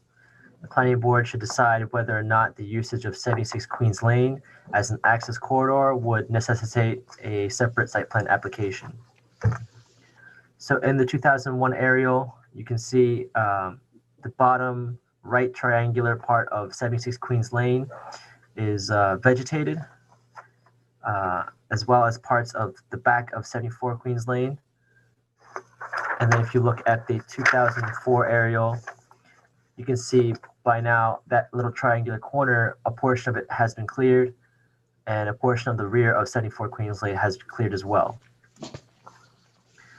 So the parcel is situated within the South Fork Special Groundwater Protection Area. The submitted plans do not indicate any proposed stormwater control structures or calculations. Such information should be submitted as part of the site plan. As a reminder, the current commercial use has been operating for multiple years, well over 15, without the benefit of site plan approval, and will require a variance for the number of uses. If the applicant believes that the current CI use is pre-existing to zoning of 1984, then they may wish to submit supporting documents to the building inspector and Glennon for a determination as to if the use is pre-existing to zoning. Section 255, 245A, 1 and 2 of the town code references the number of allowable uses on a lot.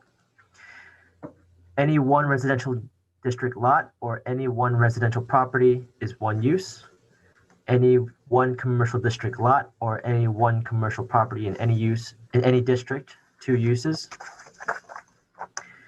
The definition of commercial property and residential property listed below indicate that this is a residential property and that a commercial use would only be permitted if the residents were removed. Under commercial property, any lot containing a non-conforming business use or any vacant or improved lot in a commercial use district, unless the only principal use or uses on that lot are one or more single-family residents. See residential property, of which any lot in any district on which there are located one or more single-family residents as the only principal use or uses on the lot, and any vacant lot in any single-family residential district. It appears that the proposed project meets all dimensional requirements, with the exception that the storage area has been proposed right up to the rear and both side property lines. The minimum required rear and side yard setbacks from these property lines are 25 feet and 15 feet respectively. However, the board has the authority to waive accessory structure setbacks pursuant to section 255-6-63 of the town code. The board should determine whether or not to waive the accessory structure setbacks. That said, I do want to make mention that although there are some lots nearby that are zoned commercial industrial, some of them are of commercial uses. The neighboring property to its west, which is 208 Springs Fireplace Road, this is a zoned CI lot. However, it does have a CO for a residential household. So that should be kept in mind as the commercial activity that's being conducted that's up to the property line or close to the property line would be nearby that residence, which is 208 Springs Fireplace Road. All right. So lastly, no information pertaining to exterior lighting has been submitted. If a lighting is proposed, detailed lighting plan should be submitted. In addition, unspecified landscaping is proposed along 76 Queens Lane and should be submitted in greater detail. Last site plan elements, the following should be added. The proper title on a survey, as it currently states, is survey of property and not site plan J. Cucci. Drainage control structures, sanitary systems, both existing and proposed. In conclusion, the application is incomplete pending the resolution of the aforementioned issues and the submission of the required items. Very well. Thank you very much, Marco, for a thorough report on this. There's a lot going on here. Mr. Whalen, you're on this one? Yes. Okay, go right ahead. All right, thank you. Again, Richard Whalen representing the applicant, Joseph Cucci. I don't believe Joseph is here tonight. Jeffrey Freireich in my office has been handling this, but I think Jeff has prepared me well. So there's a lot of questions here, and some of this I think we're going to just wind up. I'll go through my list, and whatever questions I didn't answer, you can ask me, and I'll try to answer them. But let's step back and just take the big picture for a moment here. So the applicant runs a business. It's called Headquarters, and what it is for businesses and all kinds of uses throughout the town of East Hampton and in the adjoining communities. He supplies basically porta potties, temporary sanitary quarters for those businesses or temporary activities or construction sites, things of that nature. So the porta potties and the trucks that carry them are stored on the property. The use we think is very simply a storage yard use. Storage yard is an as of right permitted use in the CI zone. The issue is that the property is already improved with a single family residence. And a single family residence, although it is a non-conforming use in the commercial industrial zone, there is a single family residence on the property. And there's what I would regard as a quirk in the zoning code. There are going to be two ways to approach that, and I'll tell you in a moment what I think the proper way to do it is. But first of all, regarding that house, Mr. Cucci owns the property. He rents the house out to tenants. The people that live there are a couple. I haven't met them personally. I think Jeff has. I don't want to say they're elderly yet, but the gentleman is still working. Their granddaughter lives with them. I think one of the family members, I don't remember, I think it may be the wife, has had some illness problems. I'm not going to get into specifics. It's not really, germane. But there's a working couple. They are from East Hampton. My understanding is they're born and raised in East Hampton, and their granddaughter live in that house. There are not, as you all very well know, commercial properties in the town of East Hampton are very dear. There are not a lot of them. Many that exist are these fairly small lots in the Springs Fireplace Road corridor. If the applicant was acting strictly from a commercial motive, the answer would be tear the house down and just devote the property to commercial use, in which case we're entitled to two uses. So, but we have a problem, and that is starting with the planning department. I agree with the planning department's analysis of the code. Under the code, a property that contains as the sole principal use on the property as a single family residence is considered to be a residential property. And that's because the commercial use, although the commercial use has been here for a while, I don't know the exact number of years, the planning department has said 15 years. Although the commercial use has existed for a long time, it's not a legally pre-existing use. In other words, we don't have to go back to zoning because the use would be illegal, but it doesn't have site plan approval. So the only legal use on the property is the residence. That makes us, under the town code definition, a residential property. And a residential property under the town code is only allowed one principal use. That's a problem. If a residential property is in a commercial zoning district, there seems to be no logical reason why the second use, at least as long as it's a commercial use, isn't allowed there. In fact, the town is encouraging, you guys have encouraged in certain places, that there be residential uses in conjunction with businesses. These are, apartments above stores or apartments on commercial property. I think I forget the exact term that's used in the code right now. I think it's apartment on commercial property. So the town has often encouraged a residential apartment or a residential unit on a commercial property. But the way the code reads right now, this residential unit is a detached house. That makes the property by definition a residential property. And if it is a residential property, we're not entitled to the second use, even if that use is a commercial use, and even given the fact that the residence is a non-conforming use on the lot. So the two ways to address this, and I'm going to ask later on, I'm going to ask for your, I guess, your support and your encouragement, but we could seek a zoning board variance for the number of uses, or we could change the code. I mean, the quicker thing from our point of view, I think, would be to change the code, and the more logical thing would be to change the code. And just to reiterate, what I would suggest is if you have a situation where you have commercially zoned land, this is commercial industrial property, and the only use in the property is a residence, the owner should logically have the right to a second commercial use, not a second residential use, of course, but they should be allowed to have a second use.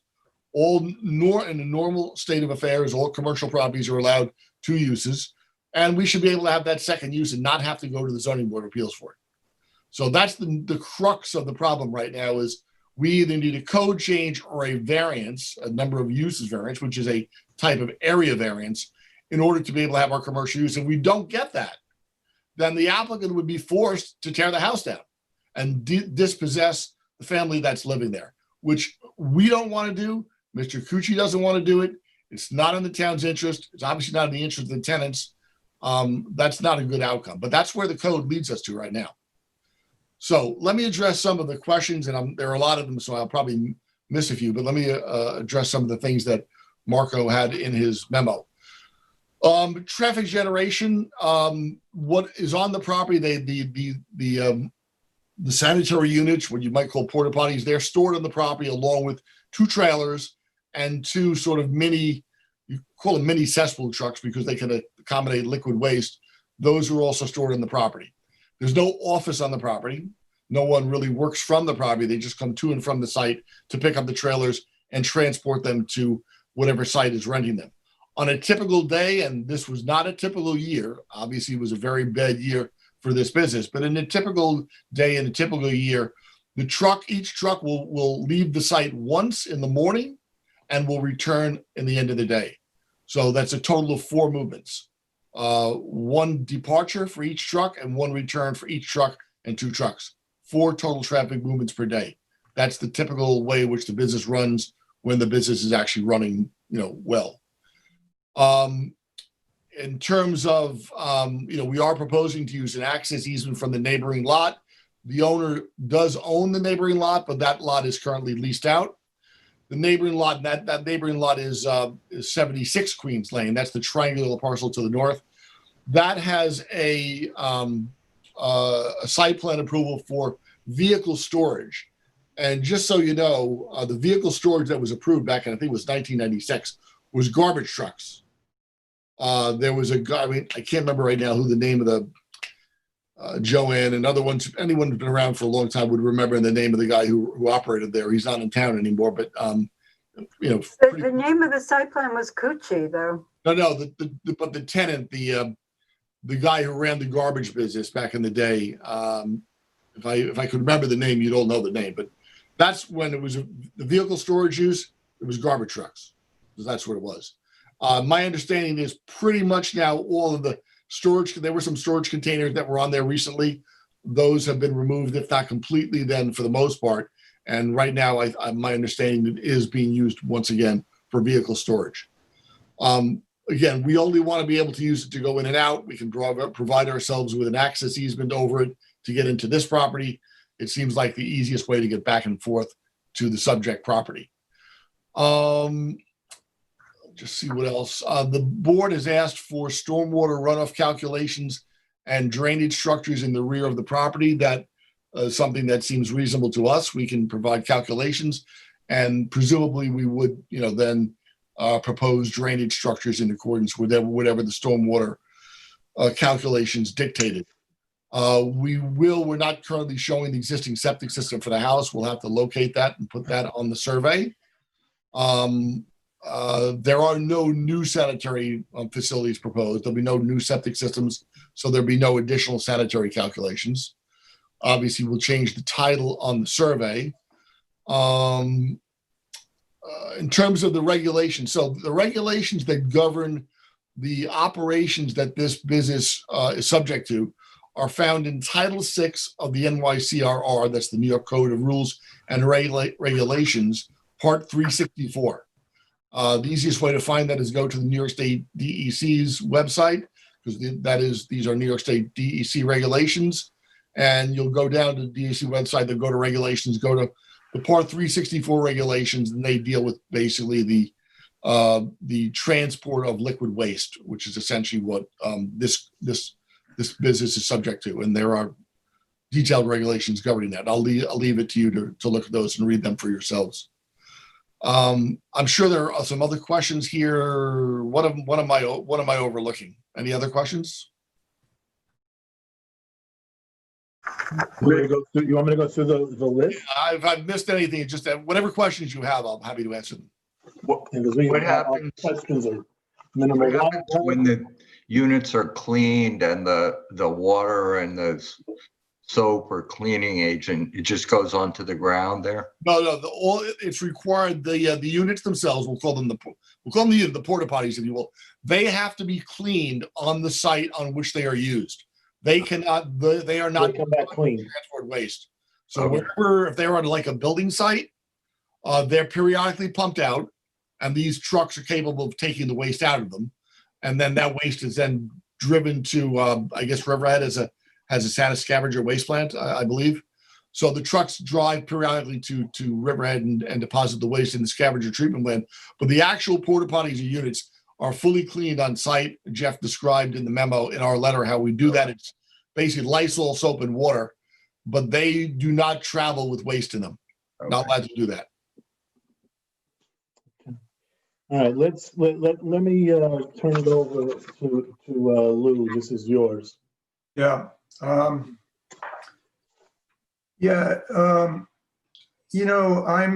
very empathetic to 2 points that the applicant made. The fact that there's a tenant in that home, and I wouldn't want that tenant to be evicted because, as we all know, it's difficult to find housing in East Hampton. And as far as I could tell, these people who have been in East Hampton all of their lives are not of sufficient means to find housing very easily. So I would want to see an arrangement where we wouldn't have to do that.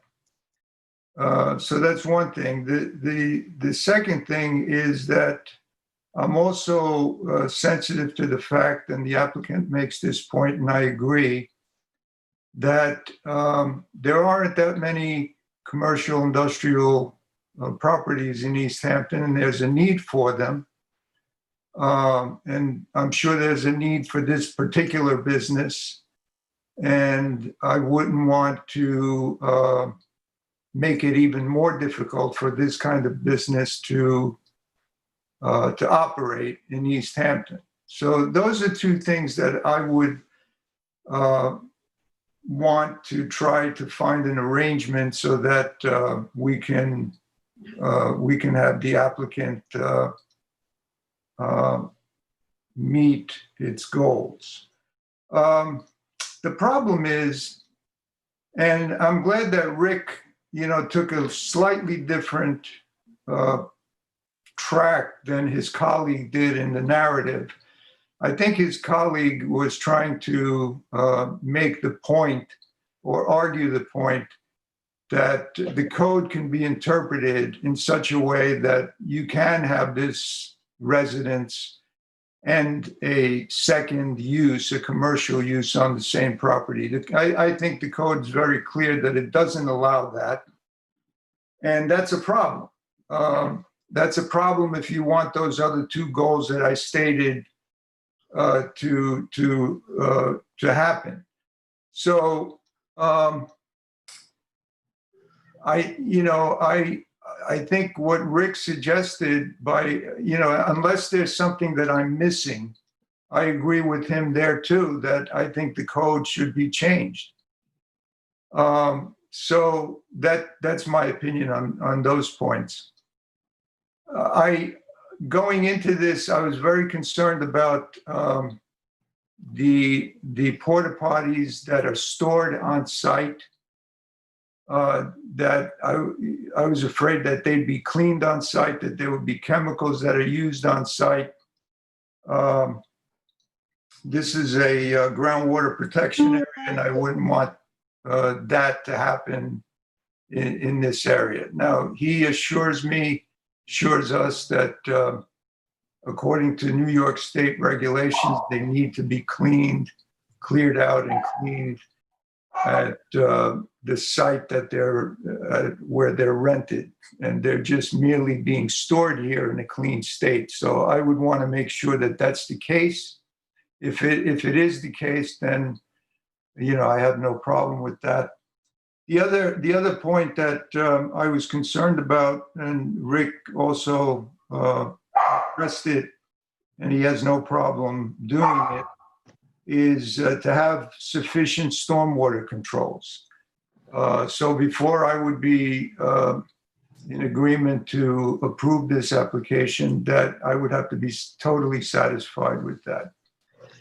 And the last point that I have, and this may be more problematic than I thought at first, because I didn't realize until after I reviewed the application more closely, that there's a residence on the western boundary, on the western side of this property. And so at first I thought, it's all commercial industrial area. There are the other businesses. I took a walk around and saw that they're the types of businesses that, would not be bothered or mind having this kind of business in proximity to theirs. But now to waive the setbacks, to relax the setbacks on the western side, I would hate to do that. I would hate to have the people who live in that residence have to deal with those trucks being parked and moved in and out on a regular basis, whether it's a frequent basis or not, almost right up to their back door. That's a problem. And I haven't really figured out, unlike all the other points where I think, there's a solution, I'm not sure how to approach that particular point. Let's see. Oh, and there is one more point. On the 76 Queens Lane, it seems that they're not adhering to the original agreement that they made with regard to what can be stored on that property. It was supposed to be only for vehicles, whether it's garbage trucks or whatever, but it's supposed to be vehicles. They're storing containers of some sort, could be dumpsters. So I think, perhaps, and because there's going to be an access driveway to the subject property coming in from that property, and because of what they're storing there and what it is that they're doing, I think if it's possible, and I'm not sure if we can request this or as part of this application, but to require a site plan review of that property as well. So those are my points. Like I said, I would like to work it out so that the applicant can conduct his business here and the tenant could remain in that residence. But there are these other points that I mentioned that I think are important and need to be worked out. Okay. Thank you very much. There's a lot of stuff on this one. Let me go around on the table on this. Ed, do you have anything you want to add? Questions? Yeah, just have a couple questions for Rick. So Rick, so it looks like King Street, the street sort of to the southwest there. It's not an open street at the moment, right? But I believe from the aerial, it looks as though it's not an open street. But are those dirt driveways currently in use that are shown there? Like, what's going on with that? Well, I haven't. I asked Jeff Freireich this question. I haven't visited the property myself, not for a while. He says they are currently open or they're being used for parking. I mean, I look at the survey and probably the same thing that's jumping out to you, Ed, is like, what are we all these dirt driveway parking areas for? Yeah. So I don't know whether we can, clean that up, but my understanding is they are currently, that the survey is accurately depicting what's out there. Okay, so they're going across like someone else's property and then a paper street. Yeah, the street is, I don't know whether the street's been, well, if it's been abandoned, it's not been abandoned to this applicant's property. Got it. Because it would All right. be survey. So that's just something else that makes it a little complicated. It would need to be kind of cleaned up here. My other question is the house that Lou was referring to at 208 Springs Fireplace, is it actually occupied as a residence? I know it is a residence, but is it occupied? This house right here? No, the one at 208, the one right up against the other. That's a good question. I don't know the answer, but that is a good question. It may have a C of O, but that doesn't mean they're necessarily using it as a house. Okay. I don't know the answer to that. Okay. Yeah. So, I mean, I think those are interesting questions. There are a number of houses in this neighborhood that are like this, right? That are in commercial on a commercial industrial property. There are a number of them along Springs Fireplace Road, and like everyone else has been saying, there's really a lack of affordable housing, and I think it's important in many ways to kind of preserve them. So it does really create a kind of a real dilemma here. So what is your inclination, though, at this point? Are you thinking that you'll pursue a code change, or are you thinking you'll pursue a variance for second use, or what? How are you going to go on this? Well, so let me address that first. So first of all, I don't expect the board, if I say, I think a code change is warranted here, I'm not expecting that tonight, with no prior thought about this, that, you're going to jump on board. Yes, let's write a letter to the town board. There should be a code change. I think if you do give it some thought, I think you'll probably be inclined to follow my lead because, again, a typical commercial property, you'd be allowed 2 uses. We have this oddball situation where we have 1 use. It's not even allowed use. It's a non-conforming use, a residence. Yeah. Prohibits the commercial use. So, I mean, I think when you think about it from that point, there seems to be no harm in having a second use as long as it's commercial. Yep. But again, I think that would be quicker because if we go to the zoning board, I mean, geez, that's a 6 to 9 month process. Yep. Even assuming we get the variance, and I would assume we should, it's still 6 to 9 months. This is going to take some time. There's no question about it. Marco pointed out a couple of other things that make the application incomplete, which we don't need to kind of go over again. But, I think knowing kind of what your bias is and how you intend to proceed kind of helps inform how we react to this, right? Well, we definitely want to be able to use the property. I mean, he can't have a commercial piece of property indefinitely and not use it commercially. And he's got a business which needs the space. Mm-hmm. Regarding the residence behind it, first of all, one thing we should probably look at it, figure out if in fact it's being used residentially. The other thing to keep in mind for the board, you're allowed to relax the rear yard setbacks. And again, I have to admit here, I haven't been on the back of the property. Jeff has, I have not. So I can't speak too well to the existing state of affairs. But when you're allowed to relax the yard setbacks, that means you can go anywhere from what the minimum requirement, which is 25 feet, which you can tell pretty much prevents us from using the backyard behind the residence at all, down to something less than that. So we're proposing basically a 0 setback. Maybe you wind up that there would be a lesser setback and there'd be a fence and some vegetation. Hard for me to say without having familiarized myself with the site, but we might be looking for something in between. Okay.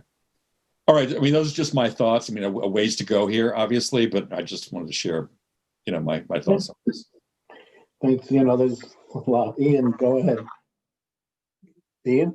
Yeah, I'm here. First of all, Rick, did you say this was headquarters? Yes, that's the company. I did not realize that, but I do want to disclose that I use their services. I don't think it makes me unable to, weigh in on the application, but Because I was ready to do that before I knew it was them, and I'm still ready. So We do have a list of there are a lot of clients, so you would be one of them. yeah, I mean, it's not a huge, it's not. I just want to, full disclosure. But I want to proceed. So, I was looking at this application, and I did think it was tough, and I don't want to go into all the points that everybody else has, but the main concern I had was the residents behind. We usually do relax setbacks in this type of situation in an industrial area, but we're always very sensitive to residential properties. That being said, clearly this house has to be zone CI. And so I do think that changes things a little bit. I'd be curious as to how it's used, and also how whoever owns that property would feel about, this development. So I do think eventually, if this is to proceed, a public hearing would be important, particularly with relation to that house or that property in back. Anytime we're relaxing setbacks, we want to make sure we're protecting the neighbors, particularly if it's a residence. So I do think Rick alluded to something that would be important, which is some sort of a fence or protection there. Obviously, if this is to proceed with the house on the subject property and this commercial use, we would need to relax it because the project simply can't exist without it. I do think Rick brings up a good point about a code change, and also a good point about us not being ready to really give firm opinions about that right now. But my initial instinct is that if you're allowed 2 uses in a CI zone, and you're allowed affordable houses in a CI, affordable apartments in a CI zone, why not just say you're allowed 2 uses, only one of which can be a residence? Generally, residential uses are thought to be less intense. So if you're allowed 2 CIs, 1 CI and 1 residence seems to be in keeping. If we want to be more conservative with that, we could say if the residence pre-existed the commercial development, which would limit that even more. So generally speaking, I think that Ed and Lou touched on the issues here. But if we can protect that residence behind, get them to weigh in maybe, and find a path forward to either change the code or get the variance, which I think I'd be supportive of at this point. There's plenty of work to do here, but maybe light at the end of the tunnel. Okay. Kathy, I guess you're next. Kathy, I'm sorry. Yeah. Well, I have a certain amount of, I think Rick has framed the conundrum that this is property, but I have so many concerns about it. I drove onto it on Sunday. I think nothing underscores the desperate need for affordable housing in this community than a house that is shared by, a porta potty business. With all due respect, this does not seem a compatible commercial use for residential, with the residents. If such, regardless of what the code change is, if one of the uses is residential, it would seem to me that the second commercial use should be compatible with the residential use. There's a little girl playing on this lot. This is her yard, right? This is where I don't get it. Frankly, that just seems a little nuts to me. The trucks are coming in and out. It seems like a safety issue. I'm not really sure how I feel about the idea of a code change to accommodate this. I recognize that the code currently provides for, affordable apartments on a commercial lot. But, if there was we were going to recommend a code change, I would suggest that it has the second commercial use would have to be somehow compatible with a residential use. And in my mind, this is not one of those uses. I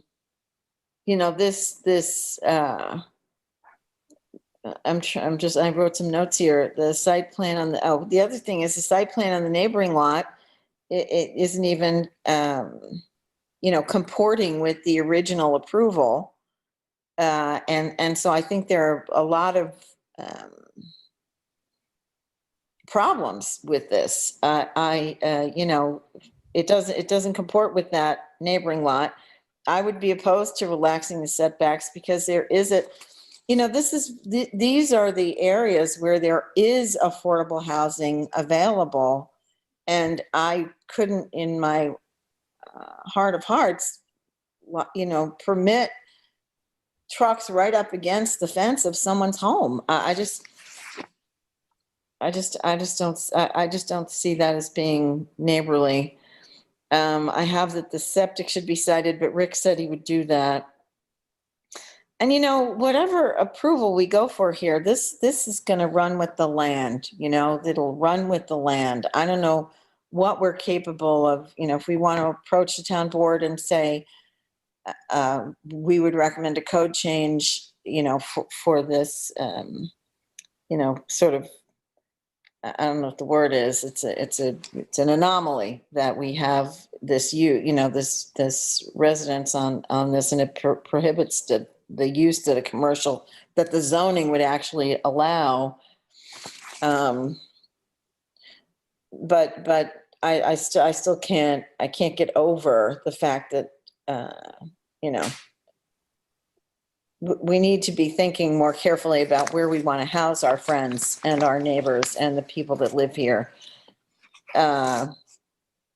This is in a special groundwater protection area, and I think that needs underscoring. You know, there's a lot of development going on there. I think the people in Springs would be less sanguine about the idea that, yes, there's a lot of industrial use here, a lot of commercial uses, to just suddenly permit this to, you know, to have this business continue to use this site in this way, even though it's not compliant at present. So I think there's more work to do here. Anyway, that's it for me. I'm a little outraged, frankly. Randy? Yeah, I agree with a lot of what Kathy said. I'm sympathetic to the affordable housing. I wonder if, you know, one of the things, I sit on the town housing committee, and one of the things we always encourage is for people to get on the waiting list for rental and ownership. And that would include people here, like the people here who may be at risk of losing their current housing. It sounds like they would be certainly high on the list. So in any case, I think I would suggest that. It may be outside of our jurisdiction, but I agreed with the comments about setbacks.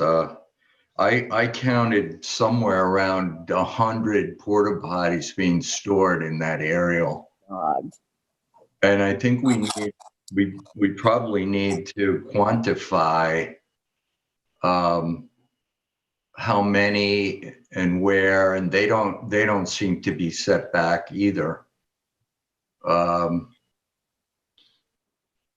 It's been talked about that we need to show drainage and septic. I don't know if there's a well. Is this house on a well, or is it on public water? Do we know? I don't know the answer to that. I sure hope it's public water, but I don't know the answer. Yeah, because they're, you know, if these houses are by any chance on private wells, that's another safety problem here. And as Ed mentioned, the dirt driveways that are in use across King Street, you know, I think they're trying to do too much here on too small an area. I think it's just too much. I hate to see the house come down, but I'd have to say, I think if you're going to do the porta potty business here, I think I don't see how the house can stay. So that's sort of where I'm at.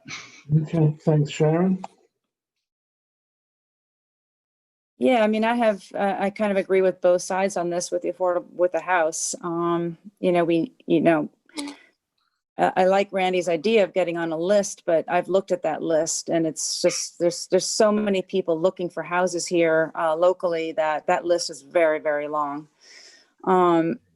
And, to get rid of a residence seems crazy, but I mean, I agree. There's a lot going on in this property, and it's, the porta potties are right up against the line, and there's another house on the other side, and maybe there's not a lot of truck movement, but there's a lot going on here. So it's unfortunate because we do allow apartments in CI. So so I'm having a hard time reconciling the fact that why wouldn't a house be allowed in a CI but yeah, I have mixed feelings about it. But there's so many issues going on here that I think at this point, we'll see what happens with the possible code change or zoning and move forward, but they have a lot to do on this property. Well, thank you, Shani. I got to associate myself with Kathy's remarks, and there are some places where, as much as we need housing, and Randy's, I'm glad to hear, I guess, Randy agreeing with this, because I know his priority has so often been find housing in places, and we've heard more than a few applications where there was a possibility of putting in a house, and not a house, but housing. And, this just isn't the place. And all these residential, the property on the other side that may or may not be a residence, that has to be resolved, period, before we can go any further, I think. But even if it resolves itself positively, from the applicant's point of view, I still think that the whole idea of this house, of this being a residential use at the same time as, maybe it's because of this particular business, and that probably has a lot to do with it, because it is very active. It is every day and night. You have vehicles loaded with porta potties coming and going. I think that issue has to be resolved. And if you want to try a zone change or variance, I mean, that's up to the applicant. But I just think there's so many issues that have to be resolved. Sam, can I just make a couple of comments? Yeah, Rick, please go ahead. All right. So first, when this project first came to us, my instinctive reaction was much like Randy's, and Kathy's. And mine, right behind the house. It's not your ideal juxtaposition. I would agree, but let me just say a couple things. Our goal at the moment is to try to achieve. The owner of the property owns the business, as we just discussed. The business. He's active around town. This is the property he owns. It's not like he can just, I'll go buy another commercial industrial property. That's just not that easy to do. And in terms of having the house there, first of all, my understanding, and I've only been to the property once and I haven't gone in the back, but my understanding is there is a fence around the entire kind of back side of the house that does separate the house from the rear storage area. That's you can see the fence on the I think it's 6 feet high on the site plan. Remember that these units cannot have human waste in them when they come to the site. That one of the things that Joe Cucci said when he met with Jeff and I is, I'm very proud to say that I have no violations against me. So you can't be in this business and operate and have, if you're not paying attention to detail and making sure that you're running a clean operation, the DEC is going to shut you down. So these units are essentially dry units when they're on the property. They're plastic and metal units, and they're basically dry and clean when they're there. It isn't, Rick, from my point of view, I don't mean to interrupt, but from my point of view, it isn't so much that it's porta potties. It's the truck traffic. It's a lot of truck traffic every day. We said each truck leaves in the morning, and there's only 2 of them, and they come back in the afternoon. So I don't agree with that, Sam. You got 4 truck movements in the course of a day. They'll shuffle the units around the back, but hey, there's far far more intense commercial sites than this. Most of the day, nothing is going on there. Rick, where is the office for where's all the deals and the scheduling and all that done? I don't know. I assume he gets it from his home because he doesn't even store the cleaning materials. He stores that in a warehouse which he rents. It's not property that he owns. And I assume that, and I haven't asked this question, so this is an assumption. So I'll get the answer and I'll give you the answer. But I don't know that he has an office. It's not on this property. I wonder if you could move the house to the east. I know the placement of the house is so annoying because it's really towards the back of the property. It's not, It's like the lot was set up as a single family home lot with the house in the middle. Right. Yeah. That's right. That's what it looks like. Yeah. Can I make a statement? I was at the property yesterday, and everything that Kathy said is true, and and I'm sensitive to what she says, but I take a different view on it, and this is why. First of all, if you go to the house, the business is located on the back of the house, and the house is separated from the yard by a fence. And there's a large area in the front of the house and the side of the house where it all belongs to the house, and it's used by the tenants of the house. There, I saw a hammock, other items that are used by the tenants. So listen, I know that it's not an ideal way to live, but is it better to evict them where they don't have a home at all, or find a way to allow them to stay so that they can stay in the town that they've been living in all their lives? And it's really not that bad. I mean, it's bad if you compare it to the way most people in East Hampton live, but it's not as though you're sentencing them to some horrible living condition. I don't think I disagree with that. I really don't think that that's what we're being asked to do here. I mean, I don't want to make, it's a safety issue as far as I'm concerned. I'm not looking to evict anybody. I recognize, my kids are leaving the area because it's too expensive to live here.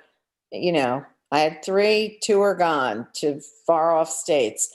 I get it. I get the affordable housing thing.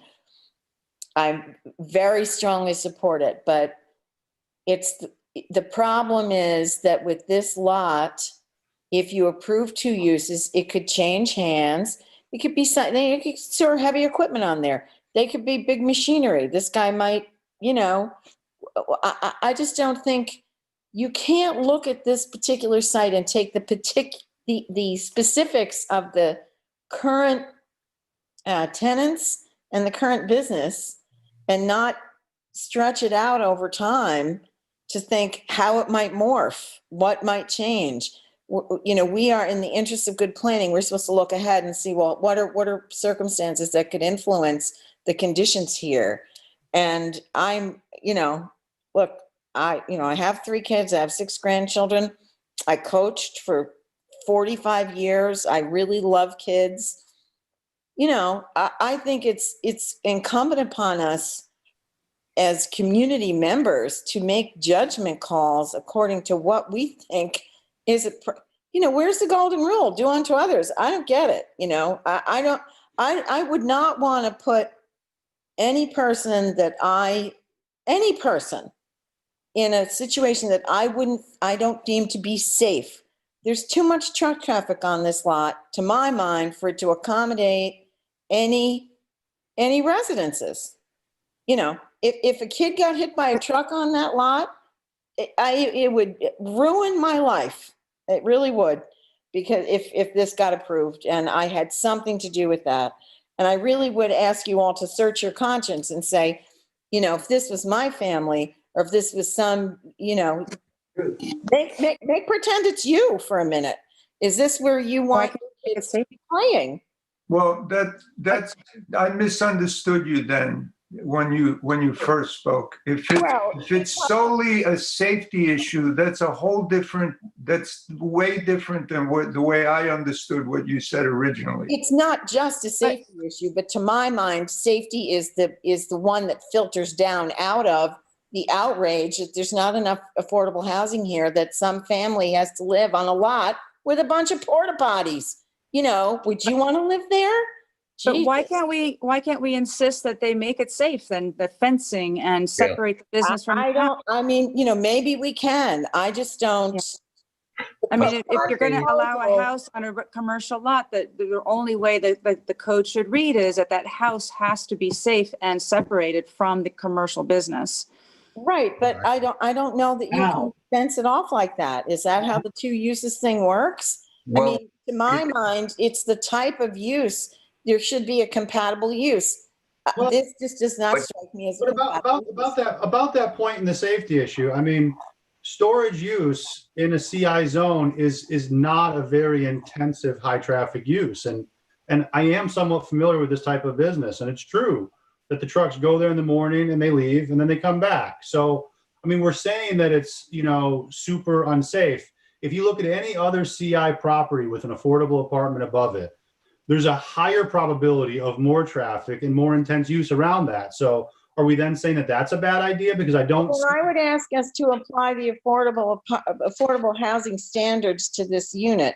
There has to be outdoor area for children to play. You know, there are criteria. And Randy, I'm sure you can help us with this. Well, of course, but that also wouldn't be true though, Kathy, of an affordable apartment above a CI building. So, and that what wouldn't be true? I'm sorry, I'm not following. Well, if there's an apartment above a building that's, you know, a CI something, right? Or there's not that outdoor area. That's not a it's not a requirement. Well, you know, you've got separate entrances here. Now I'm thinking along the lines of the fencing and the way it's shown on this survey. And they have outdoor space too. And by the way, I think we do have to say, look, this is clearly a bad design if we were just starting from scratch, but we're not. And I think that we want to look at the best plan overall, but we also have to look at reality. And the applicant themselves is asking for this. So we're not forcing anybody to do this. But practically speaking, the argument is believable that if we don't allow it to exist, they're not just going to move the house to a corner or redo it in some way, because it probably becomes then not affordable. That's a very credible argument. So we're presented with the, you know, situation where there's a house and a property in a very bad location. In my mind, it would make sense to try to work around that. And if we can, you know, overcome the setback issue and of course make it safe, then we should try to do it. I think that we're reacting a little bit to porta potties and things that we're not. I think we're being a little reactionary to that aspect of it. And frankly, I would have been happy to live in a house like this for most of my life. You know, I probably still would. So I don't think we should be too judgmental over that type of thing. If people are there and they're happy and supportive of this application and the applicant's asking for it, I think that we should, you know, accept that they want it to be that way. And if we can deal with the issues, then proceed. Is this compatible with zoning for right now? I mean, is this, you know, should we even be weighing in on this right now? Does it comport to zoning as it's presented? I'm not sure if you're directing that to me, Kathy. No, I'm directing it to the planning board, planning department. I think Rick is saying it needs a variance or a zone change. Yeah. Why are we doing it? Well, the use. Well, we're about to talk about a zone change. What does the applicant want us to do here? I mean, that's kind of where I'm going. Is if it's not code compliant, what is it that why are we dealing with it? Why are we because it's normal that the applicant would come to us with something like this to see if we would endorse a variance or can support the project at all. This is the normal procedure. It sounds like some people won't, and that's okay. And others might be open to it, and that's okay. So we can't approve it as is, of course, but like giving the applicant some insight as to whether we would support a code change or a variance or be against the application at all. Those are all important pieces of information. Can we go around the table? Guys, on the use, the storage yard use is a permitted use as of right in the CI zone. It's commercial industrial zone. Storage yard is a permitted use.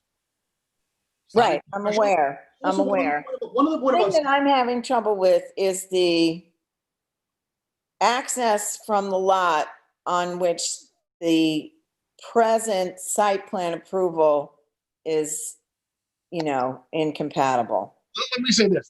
You guys have had a very free-ranging discussion. I understand all your points of view.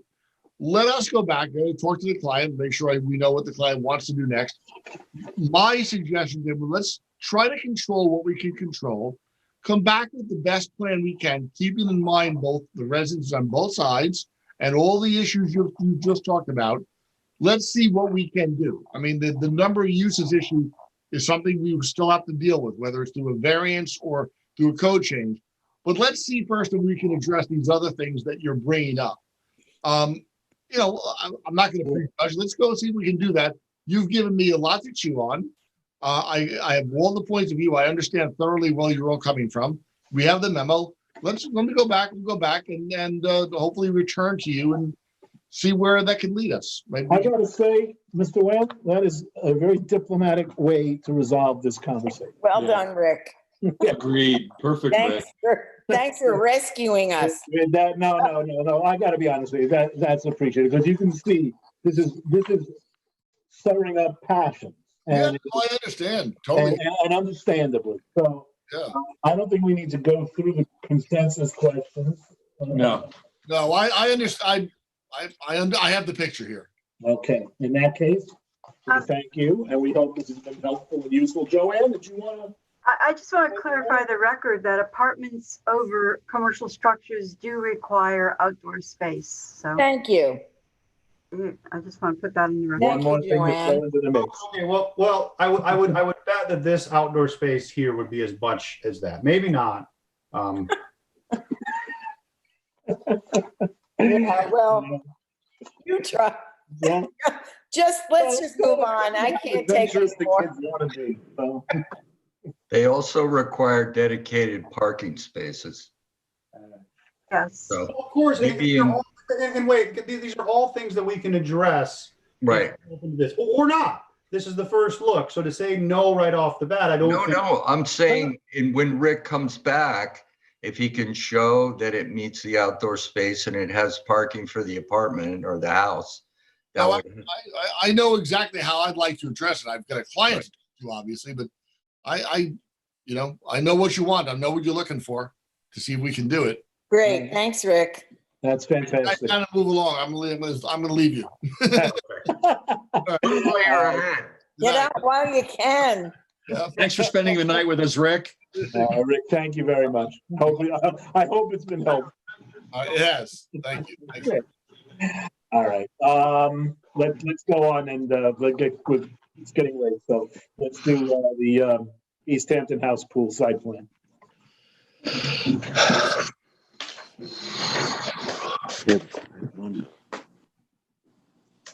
Marco?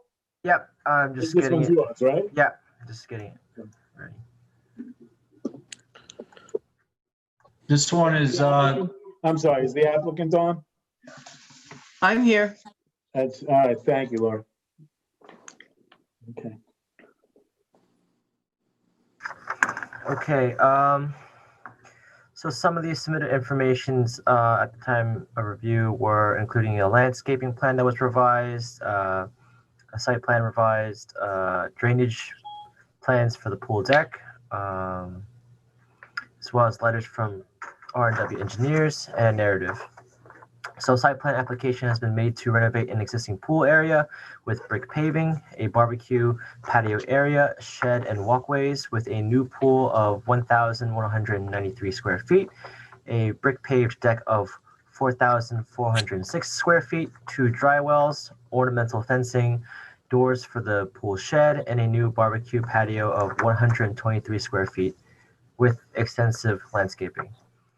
From the previous meeting, some of the areas of concern include the drainage of the pool and pool decking, maintenance of the pool, the usage of the barbecue area, and possible food service. So the applicant's revised plan now includes a 4-inch trench drain with drainage calculations to accommodate rain runoff from the pool decking. Where my mouse is over, this is the trench drain. This was previously not there and has been added in. Also provided are drainage calculations for the initially proposed dry well located near the shed on the southern side of the pool, which is over here. The applicant has noted in the letter submitted that the pool will be acid washed every 4 to 6 years, depending on surface conditions. A mixture of 20% muriatic acid and 80% water will be used. When the cleaning is complete, the mixture will be neutralized with sodium bicarbonate or baking soda, verified to have a pH range of 7 to 8 to be deemed non-corrosive, and disposed of to the dry well. So comments from the fire marshal dated September 21st, 2020 have noted that the proposed project is not ADA compliant. It's in quotations, 2020 Building Code, New York State. Swimming pools shall be accessible. The concern is in regards to the lack of information of the ADA lift proposed for the new pool, which is, I can zoom in.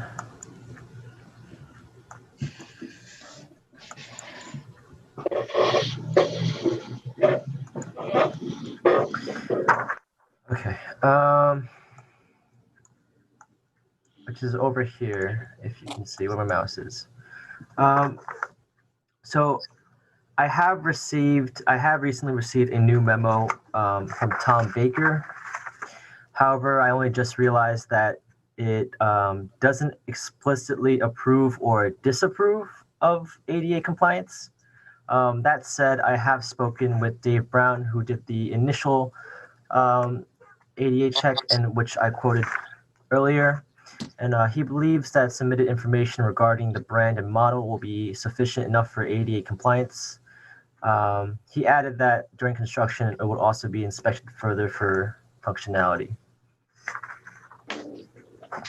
Moving on, revised landscaping plan prepared by Whitmore's was submitted and has replaced the previously identified invasive species, Miscanthus transplant, with other native plantings. For the barbecue area is proposed to be rebuilt as a 123 square foot patio and enclosed with a 3-foot high retaining wall. The applicant has stated that the barbecue area is to be used by hotel guests for their own food and that no food service will be offered in the area. An existing light fixture, as noted previously, is to be removed as part of demolition, and no lighting will be proposed. In conclusion, the applicant should address the ADA compatibility of the pool and additional comments from the planning board. Okay. Ms. Wiltshire, it's your. Yep. So the only issue that was remaining was the ADA compliance. They actually had overlooked it on the plans, and on the 28th of September, I got an email saying that, oh no, this will be fine. We'll send another memo over to the planning board. But when I read this Marco's memo, I realized that had not happened. So I called Tom, and Tom took care of it. And I guess Marco then clarified it. So that issue is resolved. Therefore, this application is complete. There's nothing that we need to submit further, and everything is as you asked us to have it be. And I'm hoping to get it ready for approval if we can get the board on board with that. You don't. Ed, this is your application, so please. Yeah, it is indeed. So yeah, no, thanks, Lori. Thanks to the applicant for addressing the issues that we raised last time. I take the planning department's word that the revisions to the drainage scheme and to the dry wells is adequate. The landscaping looks great. Glad the invasive species are gone. All that looks really good to me.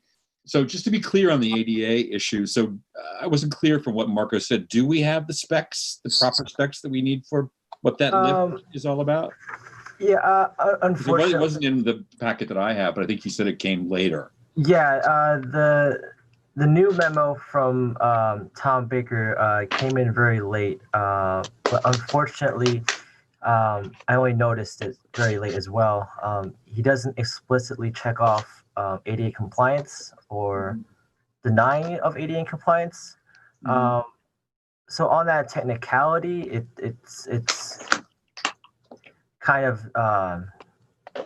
doesn't really make a decision. However, I did speak with Dave Brown about it, and it doesn't seem to be too big of a concern. It's mostly about the information that they have on the ADA accessibility of the lift. And so if there is a follow-up memo from, not follow-up memo, but an additional memo from the fire department officially clarifying that it's ADA compliant, it should be okay. All right. So I have a clarification on this. The county health department has already approved this pool with the ADA compliant lift. They cannot approve these pools without them. So that county approval was sent over to the fire marshal's office as well. So it is compliant, and it is, we should be just complete. Okay. So basically, so we have all the information that we kind of need about, how you're complying with ADA here, right? And that includes the drinking fountain. I think you mentioned that in your narrative, Lori. There's a drinking fountain issue around the pool as well. Is that right? No, we weren't aware of a drinking fountain issue around the pool. I wasn't aware of one. I just, well, so there's in your narrative, it says the pool and deck are to be ADA compliant and will provide an ADA compliant drinking fountain as well as a lift. Oh, I can see the fountain. It is on the plan. Proposed ADA compliant drinking fountain. Yep, There you it's go. on there. It's right there. Oh yeah. Okay. All right. Good. So so I think we have all of that information. So yeah, we just need to make sure that I'm still a little unclear about the fire marshal's take on it, but it sounds like the information is all there for him to make a determination. I think the one thing that is still on my mind a little bit is this issue of the CO from 1982 that identifies there being a coffee shop. I mean, you've stated in your narrative, as we asked you, Lori, to kind of indicate what the intentions are for the owner about reinstating one. And I think it's pretty clear that his intentions are not to do that and to continue to use it as a gym. And you've also made it clear that the barbecue area, which is being redone as well, is only going to be used by guests to prepare their own food while they're staying there, right? Correct. So, I think, sort of famously other, establishments like this in town have changed hands and have introduced, activities that attract people from outside, and that certainly could happen here. So I would want to make a condition of approval here, some kind of statement from you guys that so I want somebody that's going to run with this, basically, right? I guess is what I'm saying. I'm not sure we need a CNR on this necessarily, but I just want to be sure that we're really, we're looking at a situation where we're not going to, at some point down the line, have a new owner. There's a beautiful, big lawn, open area there that, suddenly this is going to become a venue for other kinds of events under someone else's management. So, I'm not exactly sure what that mechanism should look like, but, you've made it pretty clear that this ownership is not interested in that. So I just want to kind of understand what we can do to. Well, I think if we were to change the use, we'd have to come back to you. I think probably Tom Crouch can weigh in on this, but I don't know that we can do a covenant about a potential future use when it's not in front of us right now. Thomas? Yeah, I mean, if they were going to change the use, they would need to come back to the planning board. But the CO says that there is a coffee shop. Yeah, so I would, if you didn't want them to have a coffee shop, I would say CNR is probably the way to handle that.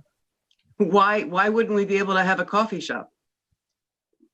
They don't want that because if that's a condition of approval, if that's, I mean, if, they don't want food service or.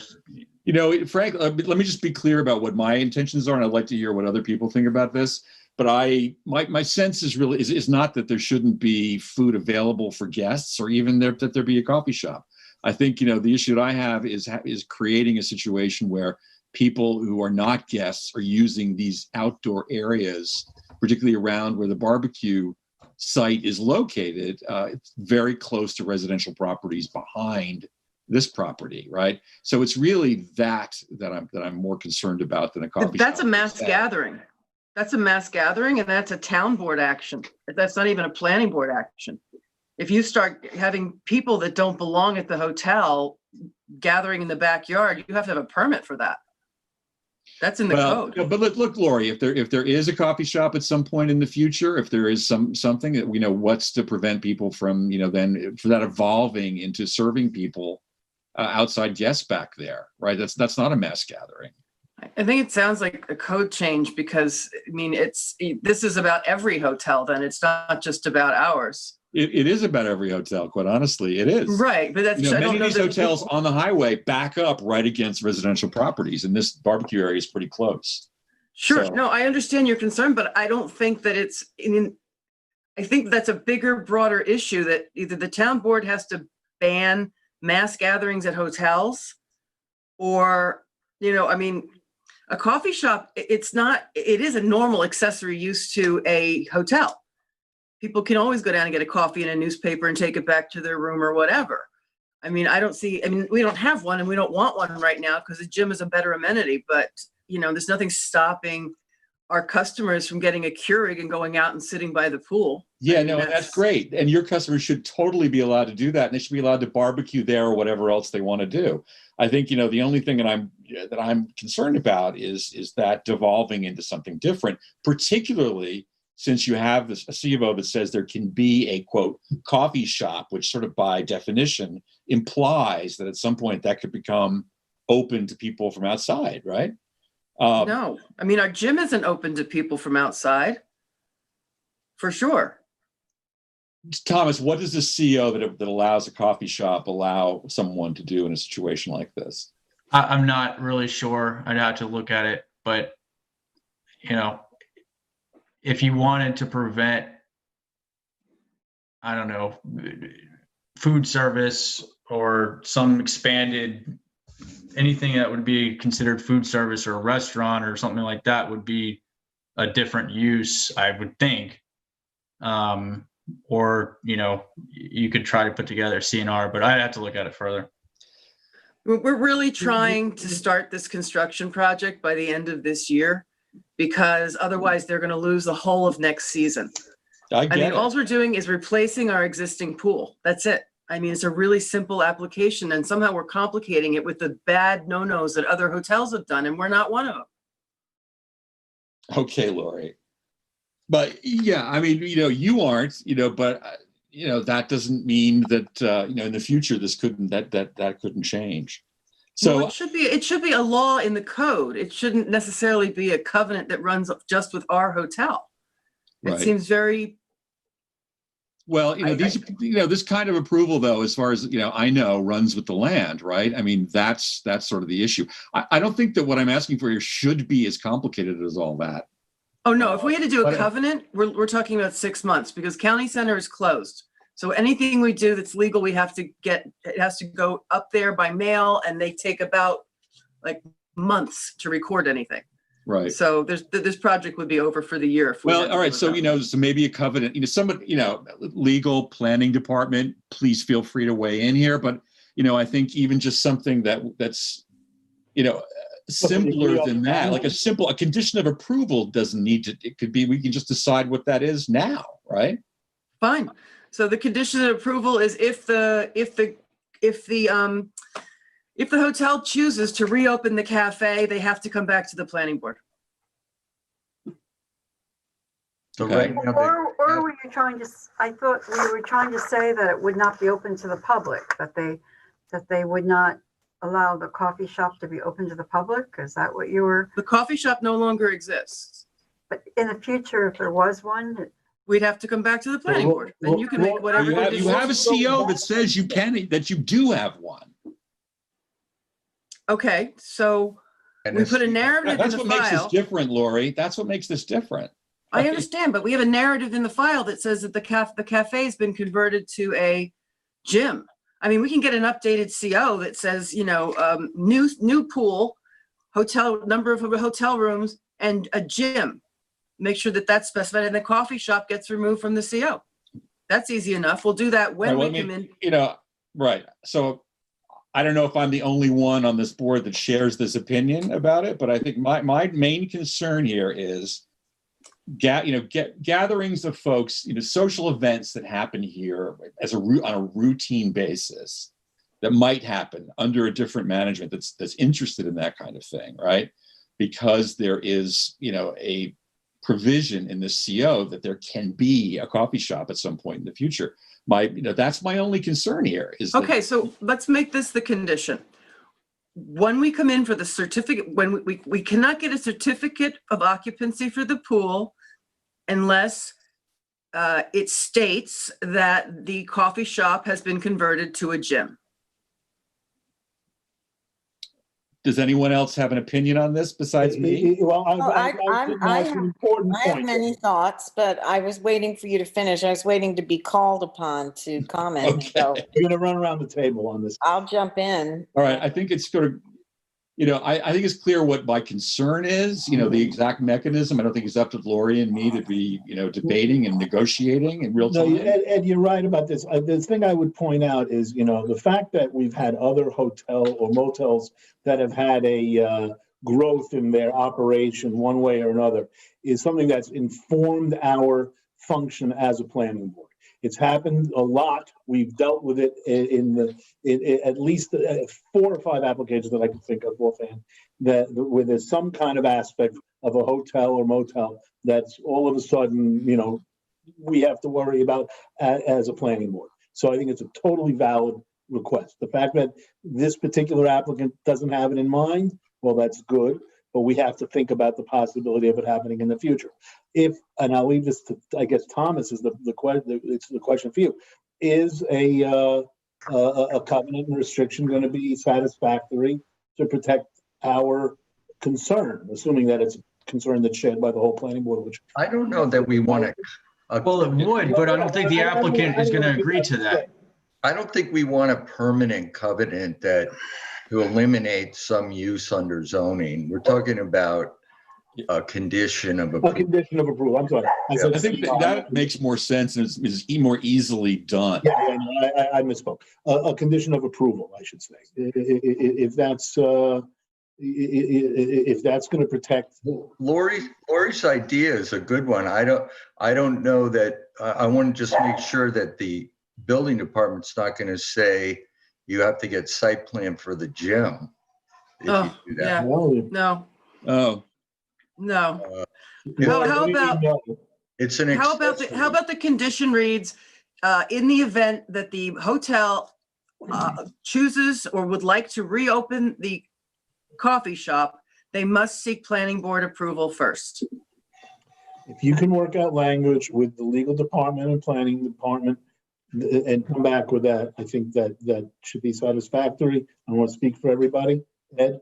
Yeah, I think you're on the right track with that, Lori. Okay. Okay, if we could agree to it at this meeting, that would be terrific. If Well, Thomas, let me go around the table. Let me ask Ed one more question. Ed, yeah, please. Ed, do you have anything else that you want to raise? Okay. Nope. Let me run around the table real fast because it's getting very late. Does anybody disagree with that suggestion that the applicant, planning department, legal come up with a I'm going to say covenant restriction again. Revised CO, basically. A condition. Condition of approval. I keep skipping on that. Anybody else? Anybody disagree with that strongly? I don't disagree with it strongly, but I've never really been that comfortable with the barbecue drawn so far back into the property because it's much closer to the residential, That's a completely different thing. yeah, I mean, I thought that would have come up at the last meeting. Well, I mentioned it then. It didn't. it seems really close to the residences. It's drawing people closer to the property line. But we don't have any history of complaints with this one. This isn't like the Montauk where there weren't restaurants, and I see this as a really different animal than what's going on in Montauk. I agree with you entirely. I literally work right across the street from it, and it's never been overcrowded or crowded. And the parking lot's never been full. Yeah, I think it's pretty much what it says it is. It's a Guys, come on. motel. I don't want this to disintegrate this meeting. Okay. Does anyone else, other than Kathy's issue with the barbecue, does anyone else have any other issues or any dissent from the idea of putting together a new CFO, or whatever it is, that the applicant will work out with planning and legal so that they can get this ready for approval? Anyone? I would just like a condition about the description of the acid washing and the neutralizing. That's fine. It's in the record already. But We'll put that in letter. That's fine. Does anybody, let me ask, does anyone else share Kathy's concern about the fireplace? The barbecue, I'm sorry, the grill, whatever the heck it is. I can't read it on this. Yeah. I'm trying to read it on, it's too small on my screen. Anyone else share that concern? It's actually a little farther away than it looks on this. This is a big piece of land, right? But, I don't have a huge concern about it. Okay, anyone else? Kathy, I think you're alone on this. All right, it's not the first time, won't be the last. All right. Okay, so with that, you guys get together, get language together, and then come back to us, and we can mark it ready for approval. Is there any way that we could, rather than having to have another meeting, make it a condition that we can't get a CO unless We can't be rushed into this tonight. I don't think, we're going to have to work this out with the attorney. Well, it's just that the new CO reflects what's actually at the site. That's all it really is. Yeah.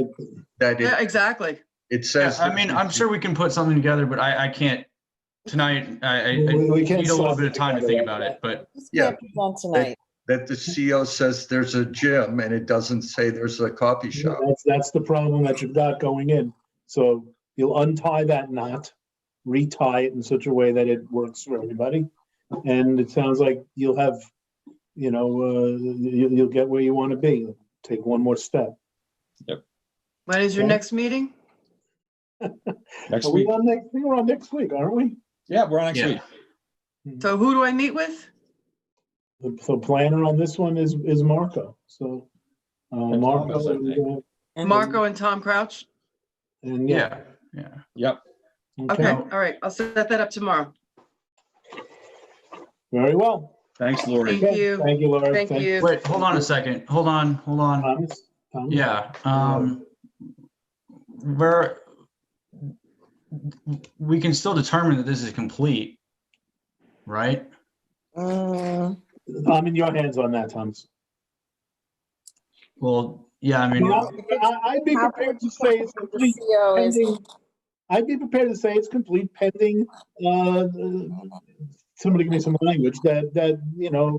Well, this is just a condition. I mean, it's is the application complete? We're talking about conditions of possible approval. Yeah, this way the ARB can actually act on this, because until you deem it complete, they can't have it in front of them. Okay, well. Because I also think looking at the minor site plan code section, I think that we'd be required to have a public hearing on this. Oh, no. Really? What about the ADA stuff? I mean, don't we need that? That's all taken care of. No, but it's not in the file. It may be taken care of from your end, but it's not, our planner hasn't had it's not in my memo, so it's not, not that I don't take your word for it, but I may have it's in the misheard. file. I may have misheard. Marco, what was the status on that ADA? We would like, we need to have a memo from the fire marshal that explicitly states that the proposed project is ADA compliant. Yeah, which we don't have. But that should be fairly quick. I mean, Yeah, all right, then that's fine. Thomas, if we don't have that in the file. Yeah, that's fine. We I can't mean, do it complete. I'm looking at 255-645B, Health Department approval. The proposed structure does not require approval of the Health Department. This does, right? Well, correct, we have it already. Yeah, but I think that's a threshold issue. So I do think it requires a public hearing. If I'm on a different topic, if the ADA approval isn't in the file, then I don't know how we deem it complete. No. I know. What I'm saying is, I'm just letting Lori know. Step beyond that. All right. This is, just setting her expectations. Yeah, No, that's wise. that's good. Thanks, Thomas. Okay. All right, well, that's gonna kill us anyway, so, all right, let's just move on. All right. I'll deal with guys those two will- things tomorrow. You know what needs to be done. All right. Yep, Okay. thank Thanks you. very much. All right. We have one more item. It's a map. I'm sorry, a zone change, which Joanne will take us through in record time. I make a motion, we support the zone change. All those in favor? Marco, yeah, that, I just did it. Sorry. you. What happened? And Just hold on, screen share. the applicant is present. It's Katie Casey. Oh, I apologize. Thank you.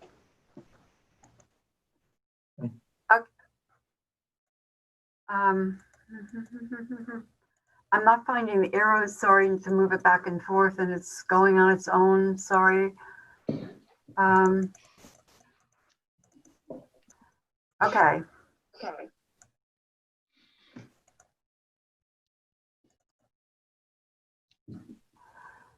This is where the porta potty people could move to.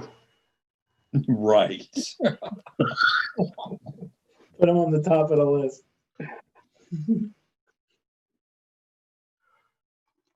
Okay, the town board's considering a proposal to rezone two parcels from A3 to A3 with an affordable housing overlay district. The town code requires that the town board obtain written recommendations from the planning board regarding any amendment to the zoning code.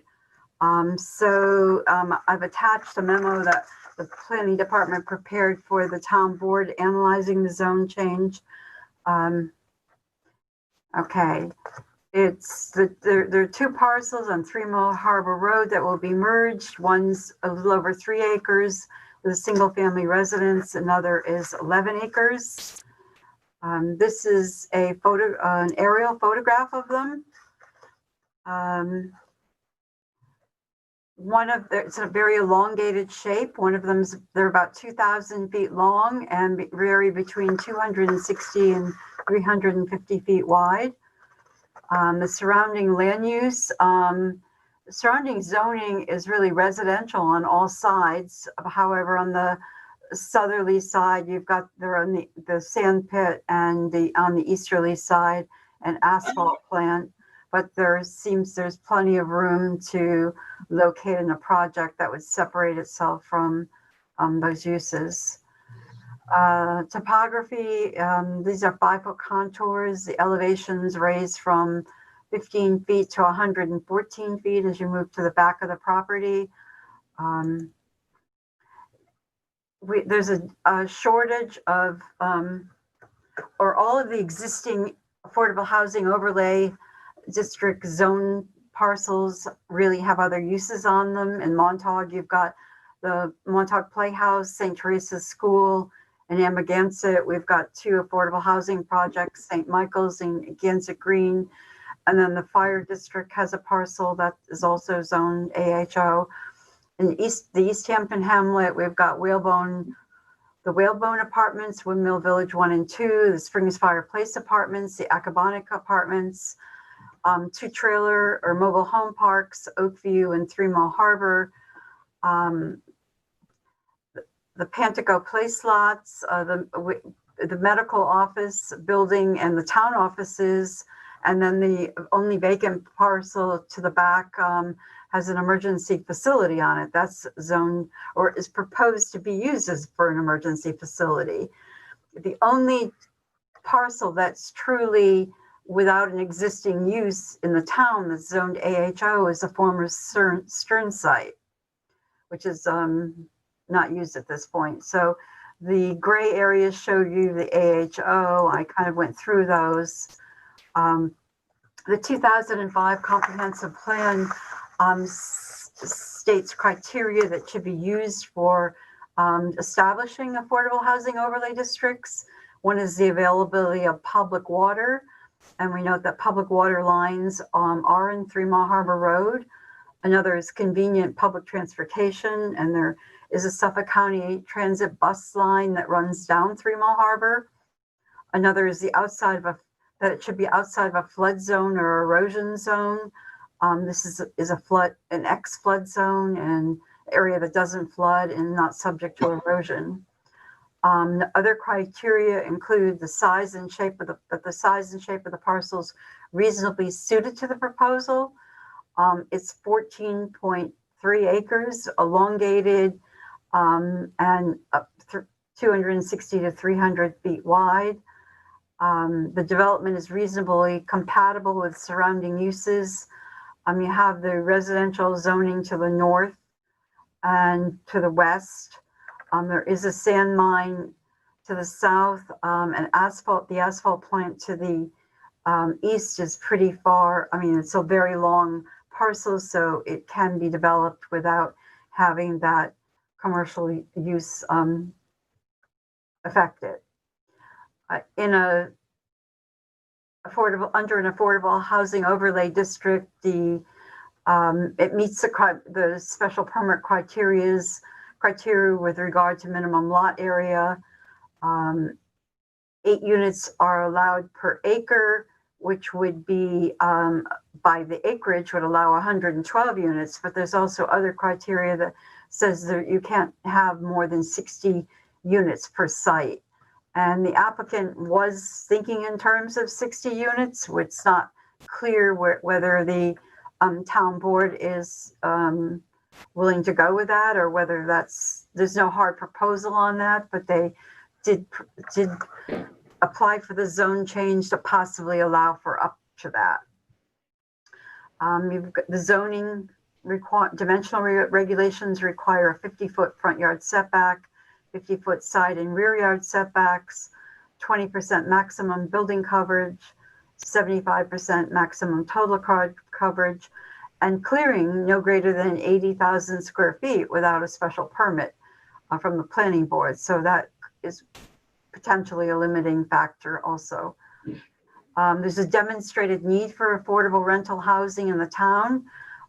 East Hampton Housing, this is according to the Community Housing Opportunity Fund Implementation Plan, which was written in 2015. East Hampton housing costs are the highest of the 5 East End towns. 60% of the housing units are seasonal, only 40% year-round. Of the 40% that are year-round, only 25% are renter occupied. And 30% of households renting were classified as having housing costs burdened under HUD guidelines, which means that 50% or more of their income is dedicated to housing costs. There are 4 non-senior rental housing developments in the town, totaling 140 apartments. These are the waiting lists for all 4 of them. They're pretty substantial.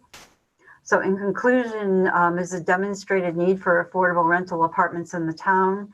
A number of the parcels that are zoned AHO have been utilized to meet affordable housing or other community needs. There's only 1 parcel currently not dedicated to another use, and that's in private ownership, and acquisition may be cost prohibitive. So the planning board, the town board has actually held a public hearing already. The town board has asked for the planning board's comments. So you should discuss whether you support this zone change or not, and send your comments to the town board, I'm sorry. How do you suggest we go about this conversation? I think everybody should suggest whether they support it and for what reasons. Sam? Hold on. Okay. Is the applicant on the line, and do they wish to be heard on it? I spoke to the applicant and they were going to listen in. They didn't, only if you had questions for them or there were issues, were they going to have anything participate? I'm here. This is Katie Case from the Hi. East Hampton Well, Housing Authority. Hi, Katie. Hi, how are you? Sam, I just wanted to say that the town's Affordable Housing Committee reviewed this site and unanimously recommended it to the town board for the zone change. Okay. Thank you for that. So Randy, do you support it and have comments on it? I do. I think it's a good site and that it can be designed. It has to, we have to have great design. I think it's a good site. And I think that Katie and the partner she has, the builders, are dynamite. I think they're the best we've ever had. And if they're willing to do it, take it on, I think we're lucky to have them. There's some of the neighbors I've heard from, they're worried about traffic and, light. So we need to have a great lighting plan and good landscaping. And if we can have access, I don't know what we can do with access. If we can have an access on Fireplace and 3 Mile Harbor, I don't know that, but we just have to be, do our normal job. But I think it's one of the good sites left in town, and we shouldn't miss the opportunity. It'd probably be a good idea to put up the overhead so that folks can get an idea what they're looking at while we're talking. And let's go around the table from Ed, if you start with you. Ed? You're muted. Ed, you're muted. Yeah, got it. Thanks. I'm sorry. Thank you. I agree with Randy. I think this is a great spot. And I think, given that the Affordable Housing Group has given this a thumbs up already, it's good with me. I think it's a great spot and it's definitely needed. Okay. Lou. Yeah, there are two things that I think this town is in dire need of, or we should definitely give all of our attention to. One is water quality and the other one is affordable housing. So I looked at the site. To me, it looks good, and I'm glad to hear that it passed muster with the committee that Randy's on. So I'm all for it. Let's go. Very good. Ian. Yeah, I certainly share the sentiment that affordable housing is, incredibly important and very limited in our town. I can't either endorse this or not. I mean, I certainly lean towards this is a good thing, but we have looked at other projects in the area that have concerns about groundwater. We don't know much about that in this case. My concern would be, we recommend the zone change. I think we're locked into sort of heading down that path, which very well could be a good thing, but we don't know very much right now. And so generally with these zone changes, I want to know more about the project details so that we can know whether it's the right thing to do or not. I mean, traffic and water quality are two issues that will definitely come up. And if they're prohibitive for a 60 unit place, we should probably know before we make that zone change. So, I think the town board probably has more information than me. Certainly don't want to speak against this, but I don't feel that I have enough information right now to, give a yes vote. Okay, Kathy. I think Ian brings up a fair point about the traffic, but I, favor the project, especially after my diatribe earlier. But I do want to mention that I think this is in a special groundwater protection overlay area, and it is a block of undeveloped land, and I'm sorry to see that go for the recharge qualities that it lends to that very heavily developed area of town, with the sand mine just, I guess it's east of it there.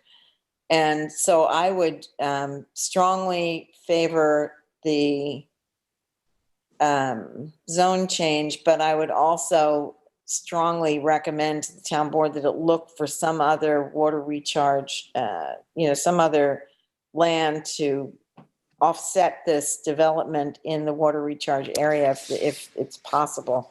I don't know well enough if there is, but that's my only really concern. It's just a shame it can't be, it's not an area that's already developed that we can just redevelop, and that this has to be raw land that will be developed for this purpose. But Don't forget that we would have all our normal site plan special permit review. I understand. Yeah. I totally get it. But I think you know what I'm saying. Yeah. It's an empty strip of land, and now it's going to be developed, and that's just that's a sacrifice I'm willing to make, but I want to make note of that, and I also want to recommend that the town try to do something else to offset that loss to the recharge. I like that. All right, and Sharon, Randy, you already spoke. I presume you have nothing else you want to add? Sharon? No, I'm in favor for a project like this for sure. I've been in the last 3 or 4 years looking for housing myself, and it's a nightmare out there. So I really feel for the people who are trying to do that. And it's necessary. And, I take Kathleen's point of, losing land. But it's getting harder and harder to find land to put projects up on. So I support the project. Okay, well, let me make it unanimous then. And, I think it's important. We need housing in this town, and the traffic issue is concerning. Ian's abstaining, isn't he? Yes. Ian is abstaining. You're taking. Oh, you're right. Not. Thank you, Kathy. Sorry about that, Ian. You're right. Yeah. That's okay. Okay, so Joanne, you had a question? Yes, in writing you're giving your comments to the town board and writing them up. You've all said you support the project. Can I say that you support it because it meets all the criteria for for being zoned in an affordable housing overlay, or? We're not really supporting a project. We're supporting zone change. You're right. We're supporting a zone change. That's absolutely correct, Randy. Yeah, we're supporting a zone change. There are issues that are going to come up in the site plan process, traffic not least among them. There was some concern on the board about losing water recharge, and there are issues that will have to be addressed in the site plan approval process. So. But do you believe that it meets the criteria for being zoned in affordable housing overlay district that I would? Does anyone object to that? No, I agree. No. I think Joanne's memo sets it out pretty clearly why it does meet it. Okay. Yeah, but if someone wants to object, they can object. So, but hearing none, except one abstention. Yeah, to be clear, I'm not objecting. It's just an abstention. Yeah, you're abstaining. That's fine. Yeah, it's a reasonable position. Okay. All right.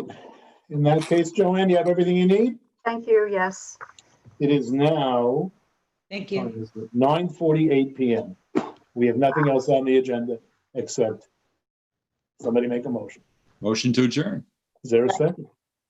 Second. All those in favor? Aye. Aye. Any opposed?